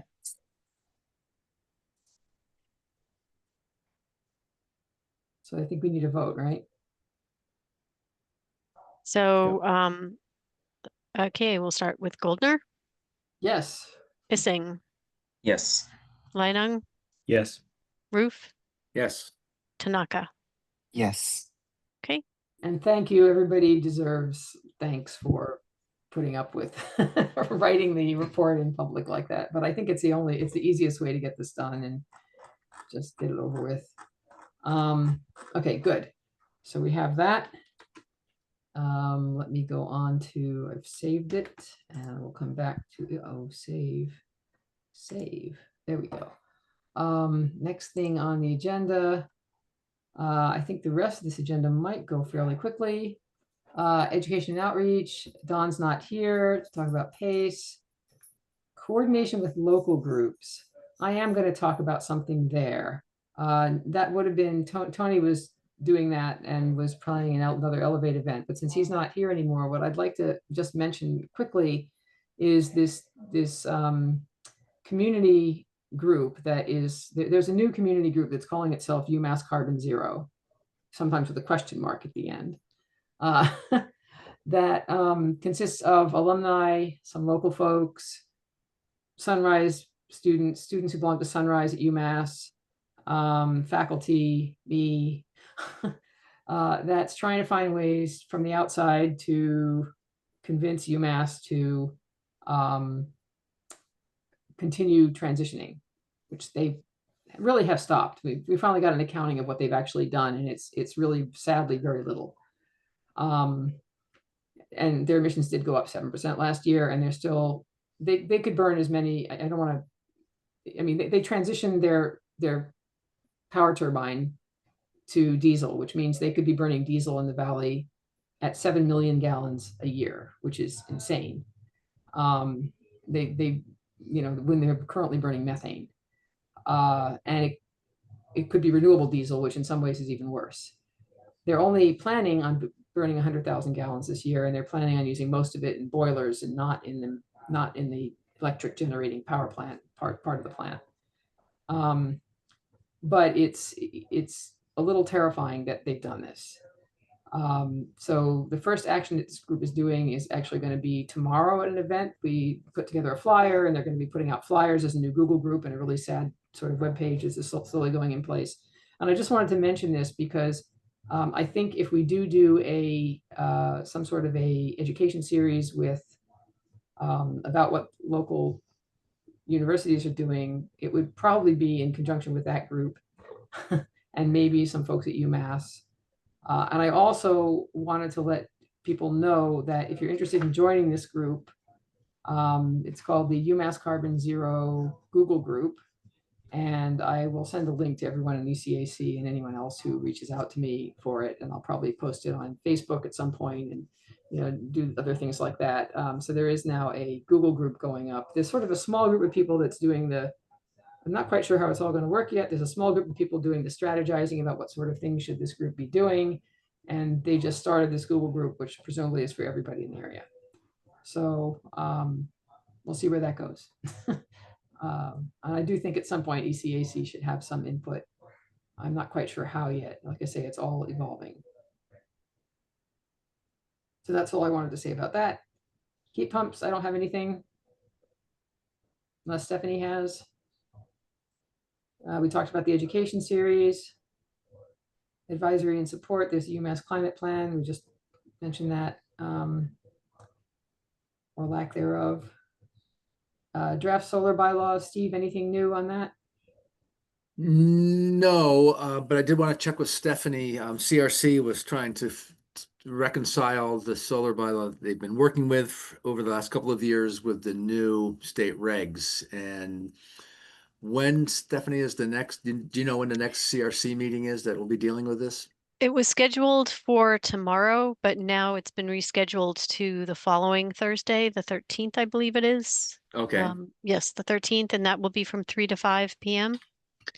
And I believe Councilors Haneke and Shane will, I think, give an overview of what they're looking at so far. I think they've just, it looks like they're trying to develop some kind of a strategy to what it is they want to, you know, what parts of it they want to focus on and what are the differences. So it's not, I don't think they have an actual draft yet Right. to share. Yeah, They my may have understanding more was then. that they were going to sort of see how the existing draft bylaw that town's been working on kind of compares to the new model bylaw that the state has provided. And I hope also sort of figure out how the new state regulations, which are currently in draft form, how they will interact and figure out how to proceed. It's complicated. Yeah, I Okay. think at this point they're mainly focusing on the bylaw itself, not specifically Yeah. the bigger regulations. I think they're just looking at the bylaw Right. suggested draft language from the state and the town. And I think they're just trying to make sure that what they have is consistent. I think maybe that's your point. consistent I with the state think regs. so. At some point, the town will have to have a bylaw that's consistent with the new regulations that come into Right. force next year, which is, the stuff that requires a consolidated permit review. And there's a scoring system and things like that. So we'll see. I'll see if I can attend that meeting, and I'll report back at a future ECAC, and we'll see what's happening with that. Thank you, Steve. Okay, Emily's not here, so the next thing would have been transportation, and we talked about that a bit in any case, as part of the goals. Regional and state. Lori, if it's okay with you, Yeah. can we remove TAC outreach for future agendas? Yes, let's leave transportation in, but TAC outreach out. If you want to give that update now, Stephanie, we sort of talked about it. Was there anything else we should mention, or do you want to do that as part of staff updates if there is, or? Well, I can say it here, and I think I've really pretty much just said it. It's just that there's a new commission that's forming, and maybe staff as well as residents. I'm not sure who's going to be staffing that. But again, the goal was to have that in place in January. So, and it's not going to be, their purview won't be exactly the same as TAC. It's going to be a bit different. Their focus is going to be a little bit different. But I think, there'll still be for an issue, for I think the issue that you're promoting, they're going to be the closest to TAC that exists. So it's worth maybe trying to bring this forward to them if there has been progress before then. Okay, thanks, Stephanie. And that brings us to, oh yeah, regional and state policy updates. Okay, I've got something else to share here. So I think this was also sent to you. There's finally news about when the Climate Bank is going to have a hearing. We've sort of been waiting for this, but I did not have time to draft a letter. However, I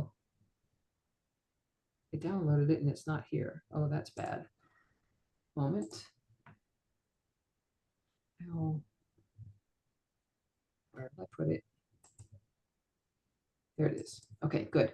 So I don't know if we have the patience to do this now or not, but I will put it up. We haven't had a meeting that's actually gone the full 2 hours in a while. So all I've had time to do really is download this letter. So there is a hearing coming up.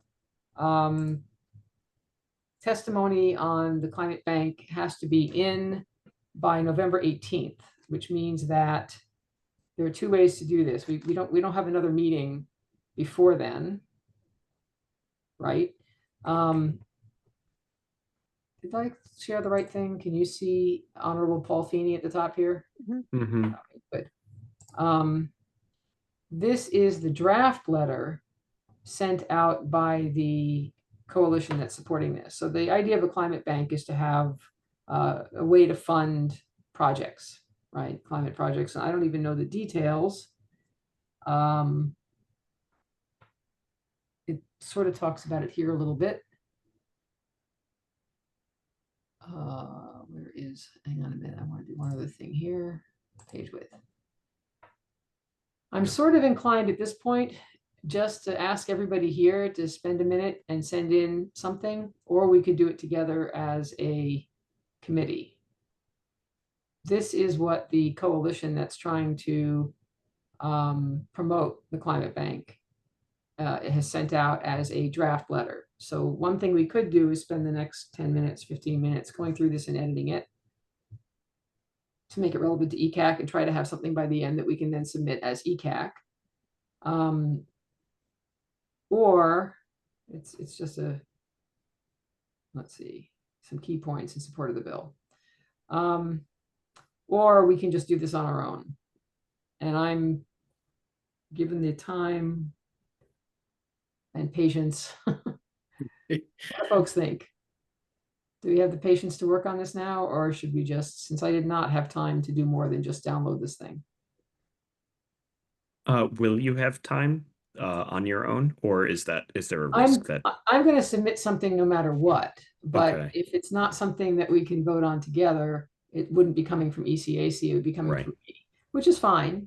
I mean, it's not, it's if it's coming from me, I feel the biggest difference is I don't have to send a copy to Lynn Grismeyer and and the town council. If it comes from all of us, we really should let them know that we're supporting this. And it's a way of letting them know that we're supporting it.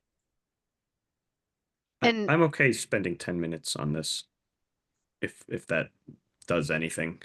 Cool. Okay, so then with the understanding that I may need to change, I haven't even looked at exactly who I'm supposed to be addressing this to, if this changes depending on where I'm coming from, or if this is just the committee members.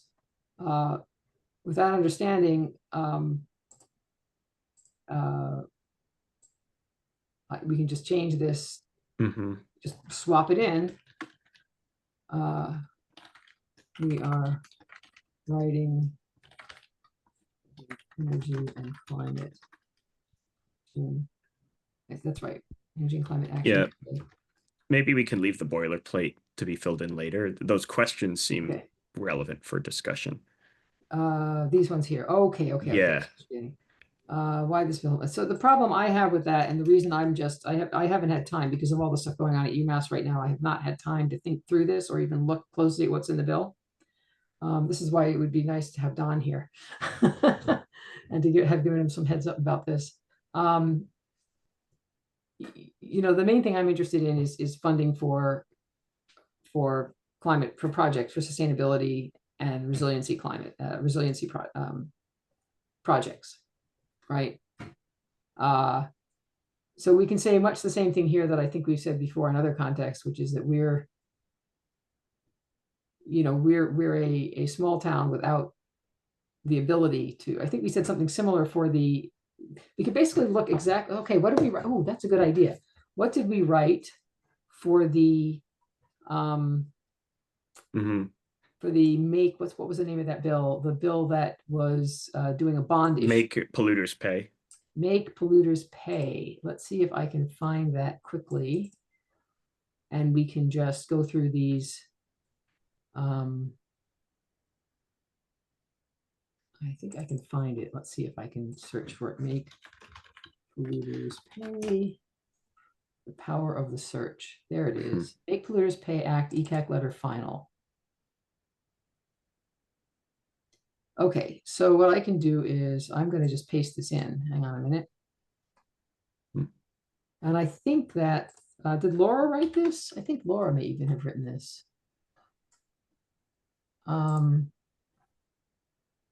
Yeah, Tony might have started it, and then maybe Laura put some polish to it and finalized it. Yeah. We talked about it in a couple meetings. So here are the things there. Let's read this first, and then that's the Make Polluters Pay letter. So why this bill matters to us, why we want the legislator to vote for it. It's usual Yeah, thing. I think just in a sentence, we're a small town, we don't have the ability to fund large scale projects on our own. We need to act in coordination with other communities to, yeah.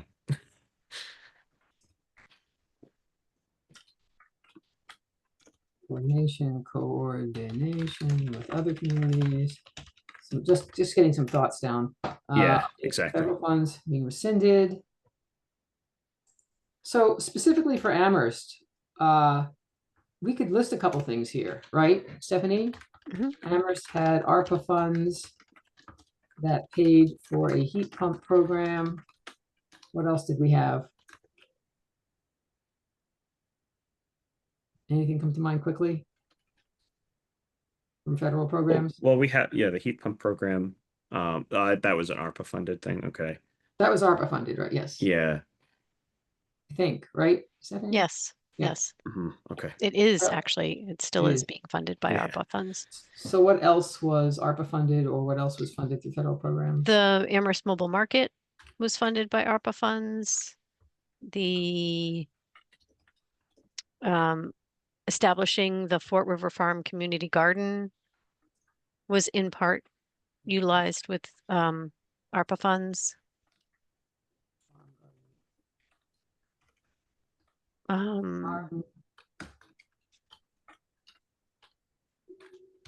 Garden. We hired fellows to do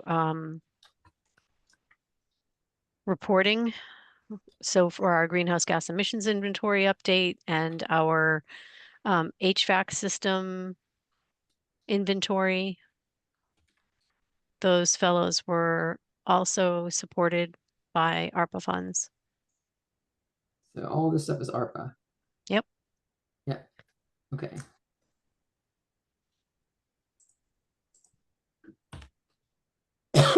Anything else?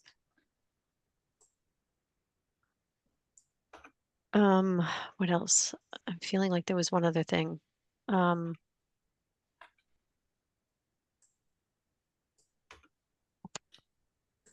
those are the only ones I can think of off the top of my head. Okay, Climate Bank bill uses a limited amount of public seed money to leverage model. Okay, limited amount. Last remaining largely untapped sources. This is true. That's actually been our biggest challenge, I would say. Our biggest challenge as a community has been getting local landlords and businesses to get interested. Right? Is that fair?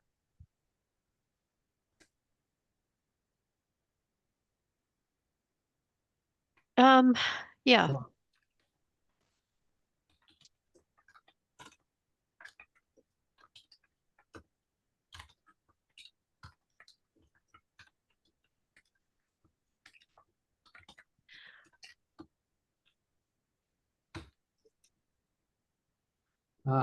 I could say something about how much rental, we're something like what percent rentals?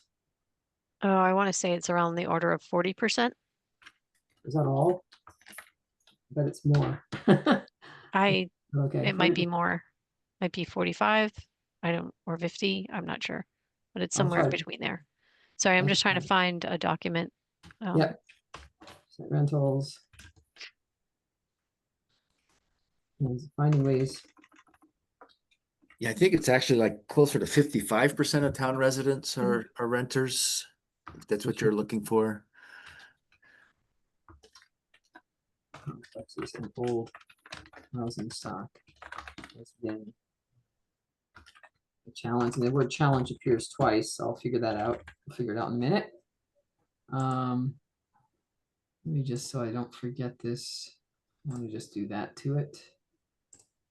And the same thing. Yeah, okay, good, good.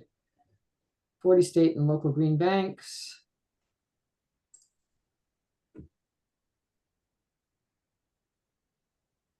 Okay, I don't think we need to reference that necessarily.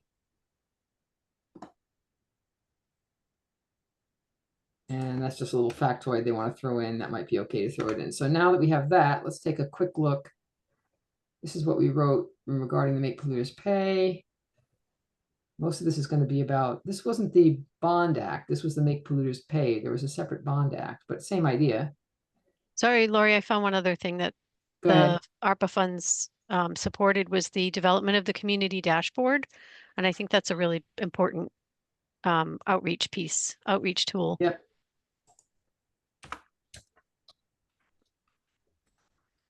And I think that was it. And then we'll put. There we go. Okay. So a lot of this stuff is going to be not relevant. Oh, this is. We urge you to pass the blankety blankety blank this session. Amherst has community reaching. This is relevant for our town, and its residents cannot carry the financial burden of climate. Oh, this is climate damages.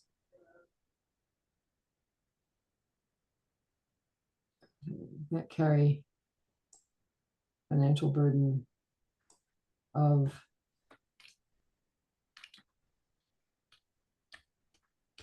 transitioning to transitioning away from fossil fuels.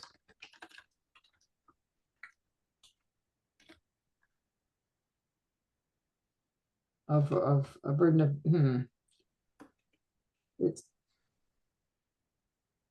it's about resilience, I think, as well as transitioning. I'm wondering what funds are exactly covered or if that hasn't been decided yet.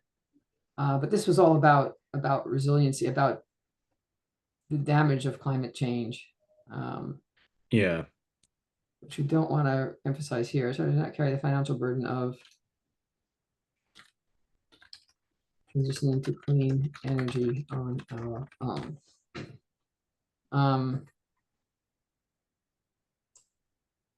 Yeah, I don't think that's probably not relevant. This is probably not the right letter. Hmm. All right, well, I think we can do something. Well, this is sort of relevant. Yeah.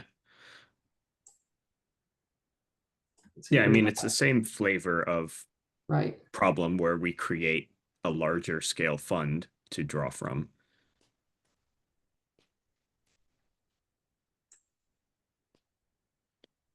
Okay, this is But probably we should, not- this is more focused on what we can build rather than what we can repair. Yeah, and I think this is more about getting sort of public-private or private Yeah. money into the mix. Yeah, it's all about leveraging Yeah. a smallish amount of money to unlock a large amount of money. Right.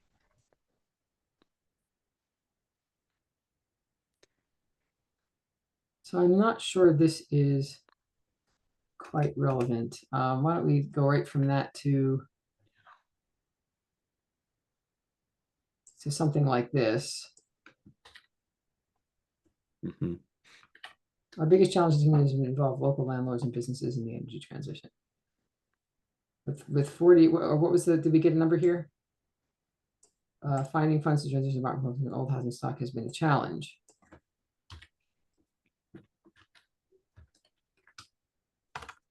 The Climate Bank in Massachusetts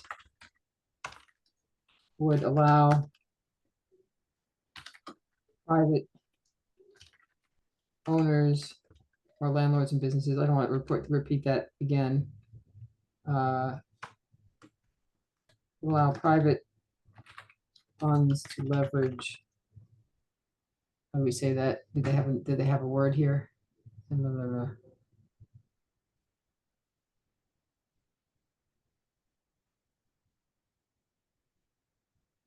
Small amount of public funding, Right, right. not, okay.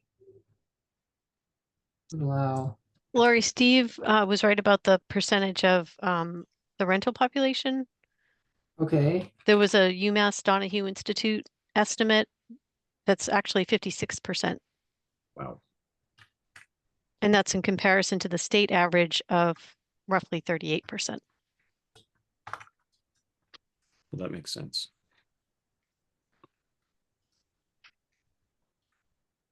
finding funds to transition apartment complex and old housing stock has been a challenge. The client bank with a small amount of public funding leverage much larger amounts of private funds to that's the way to say it. Give me some words. To fund To private funds to do what? To transition again, to yeah, to build our To build. green future. build a green future, to Yeah. to build, oh yeah, sure, what the heck. Whatever. A green future. Something like that. Yeah. What else can we put in here? I'm gonna take both of these things and work them in. Need some words. They have Yep. words here.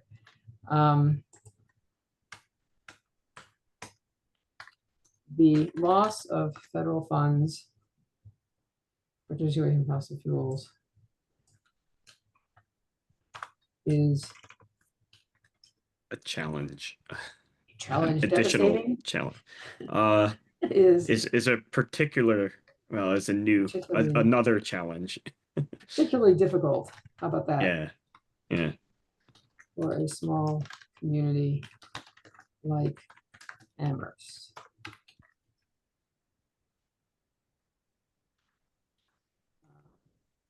Then we put this stuff in.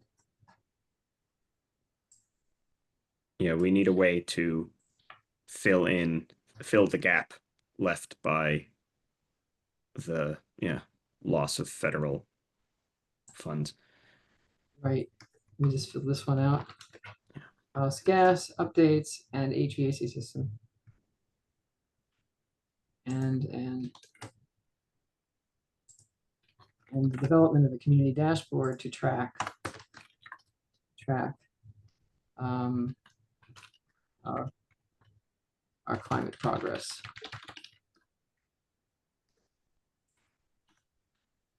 Massachusetts needs to find a way to fill these gaps.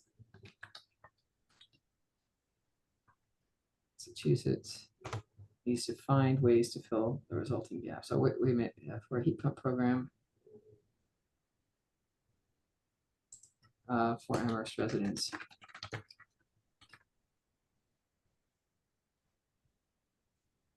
This bill's linchpin funding is for maintaining our seasonal. Linchpin is one word. I don't think linchpin has a dash in it. Why they did I that. think it's just a word. Okay, so there we have some words.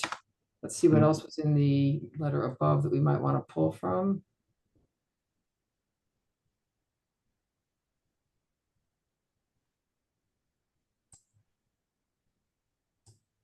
Just use that as a final, and they'll know where we got it from. Mhm. That's okay. Where'd it go?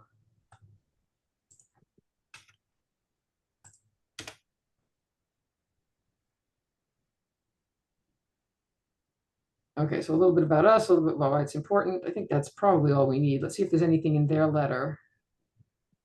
I'll do some.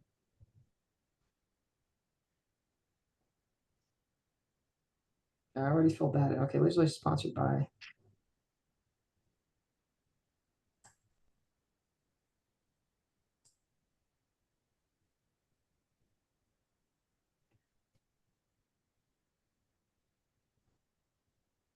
I think some of this stuff we could work in. Mhm. Climate Coalition. I don't need to say anything about the Climate Bound Coalition.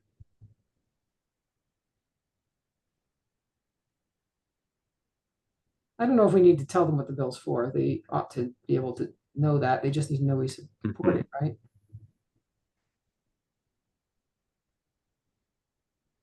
Yeah, I mean, we're kind This of is important. we provided our own, list of things that Yeah. we as a town can continue to do.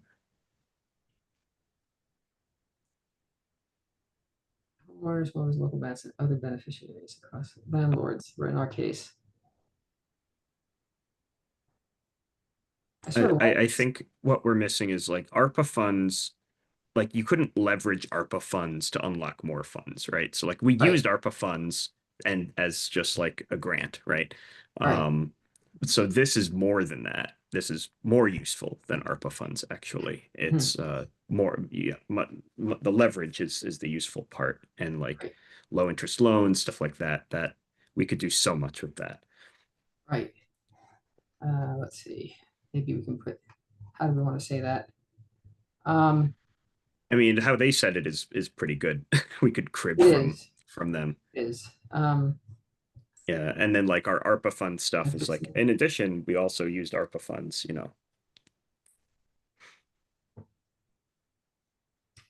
Maybe we should put this here.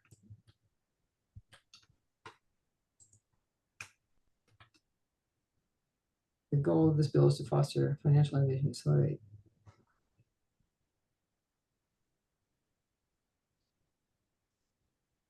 Homeowners, landlords, small businesses across Massachusetts could use innovative financing.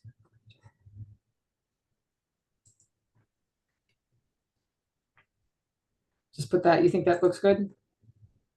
Something like that? Let's see, just reading for a second.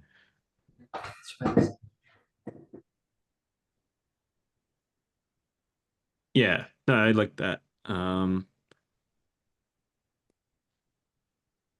Yeah, I like that.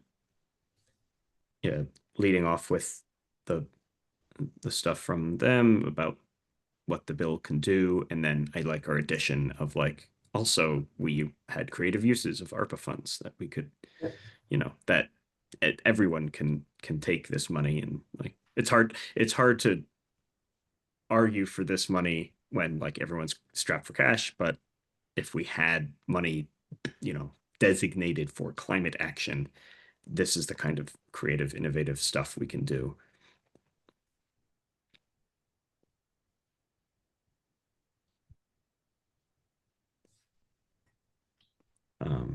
That, yeah, but I think that kind of says that, you know, it implies that, like, yeah. I don't know if we want to work in, like, you know, every town is under fiscal duress.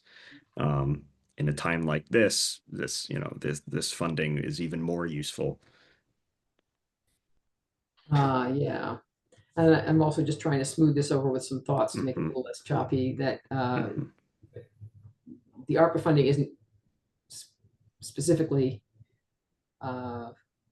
it's different, but we need to find ways to support small business, which is something that the ARPA funding, we haven't done with ARPA funding. And then, I'm sorry, and your thought, Andrew, was that we needed to, Maybe work in, like, we're all strapped for cash, you know, we're all, you know, right, we like, we need something ticketed specifically for the climate in order to get anything off the ground.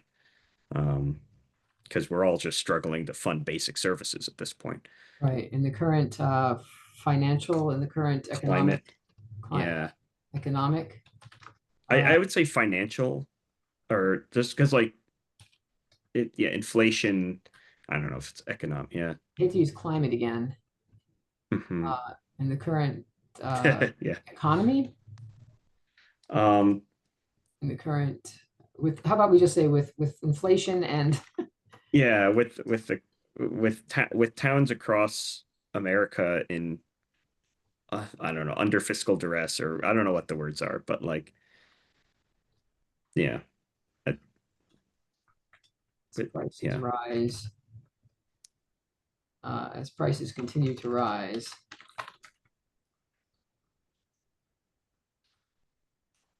Or just as towns struggle to fulfill their basic services, you know, and budgets, you know, belt tightening, budgets, whatever. You can use whatever flowery language people like to use. Don't struggle to provide basic services. Towns across the country in fiscal duress as prices continue to rise. How about we all struggle? No.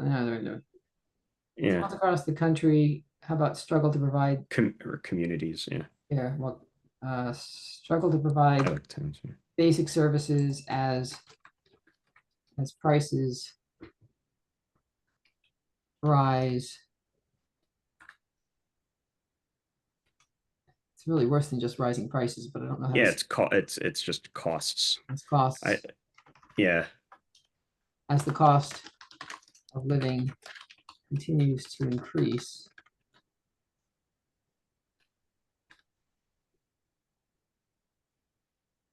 Sorry to interrupt, but I need to head out. Yeah. Yeah, I know we don't have we're a- over time. So, right, we're over time, so we should, I want to We make should sure vote there's on something we this. have to do, which is we have to, is there anyone in our audience, Stephanie? Let me stop sharing for a minute. I don't know if we're gonna be able to finish this. Is there a Can way we- to finish this? Can we do a quick meeting sometime just to approve it? I'll send it to everybody and then we have a quick public meeting. Why don't you do this? Why don't you send it out to everyone and people can write back directly to you. You can't do it as an entire group. Hmm. So if Lori sends it out, if anyone has edits, you only respond to Lori and she can Okay. incorporate your edits. Okay, You and just so can't are do we- it as a, do not send it to the entire, I mean, you could send it to the whole Right. group, but make sure you write, do not respond, do not respond reply just to all. me. Because Respond that Only just to to wouldn't be me. in Lori. public. Yeah. Right, respond just to me, and so I'll clean And this up, copy send me. it out, and I think, do we need a vote to approve that process? Or are we okay just doing No, this? I think you're okay just doing that. Okay, that's what we'll do then, and How will we good. do we need a vote? Like, this is from ECAC, right? So don't we need a vote to approve the final thing? How do we do that?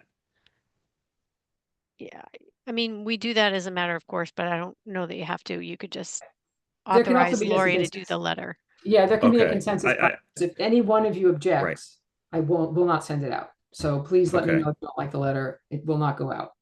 Okay, but we don't need to hold a vote right No, now it's on okay. any of You this. Probably no, not. Okay. you don't have to. Okay, so Okay. with that, there's no public, or is there public? Let me There's no stop sharing. public. Okay, and let me stop sharing. I so- just have one thing I do need to say because I Yes. think staff update is next. And as Yes. we announced earlier, Tony has resigned, but Oh, we really need folks to fill those 2 vacancies. So we have 2 vacancies right now. So if you all know of people, we really encourage you to let people know that there are these vacancies. If you all could do some outreach to people you know, that would be really helpful. And they could go online and fill out a CAF and to volunteer. All right, good. And with that, we will talk about, Stephanie, you and I will talk about agenda. If anyone has any agenda items, send them to me. And I think we can adjourn if there's no, by consensus, if there's no objection. All right, Right? see you in 2 weeks. Bye all. Bye.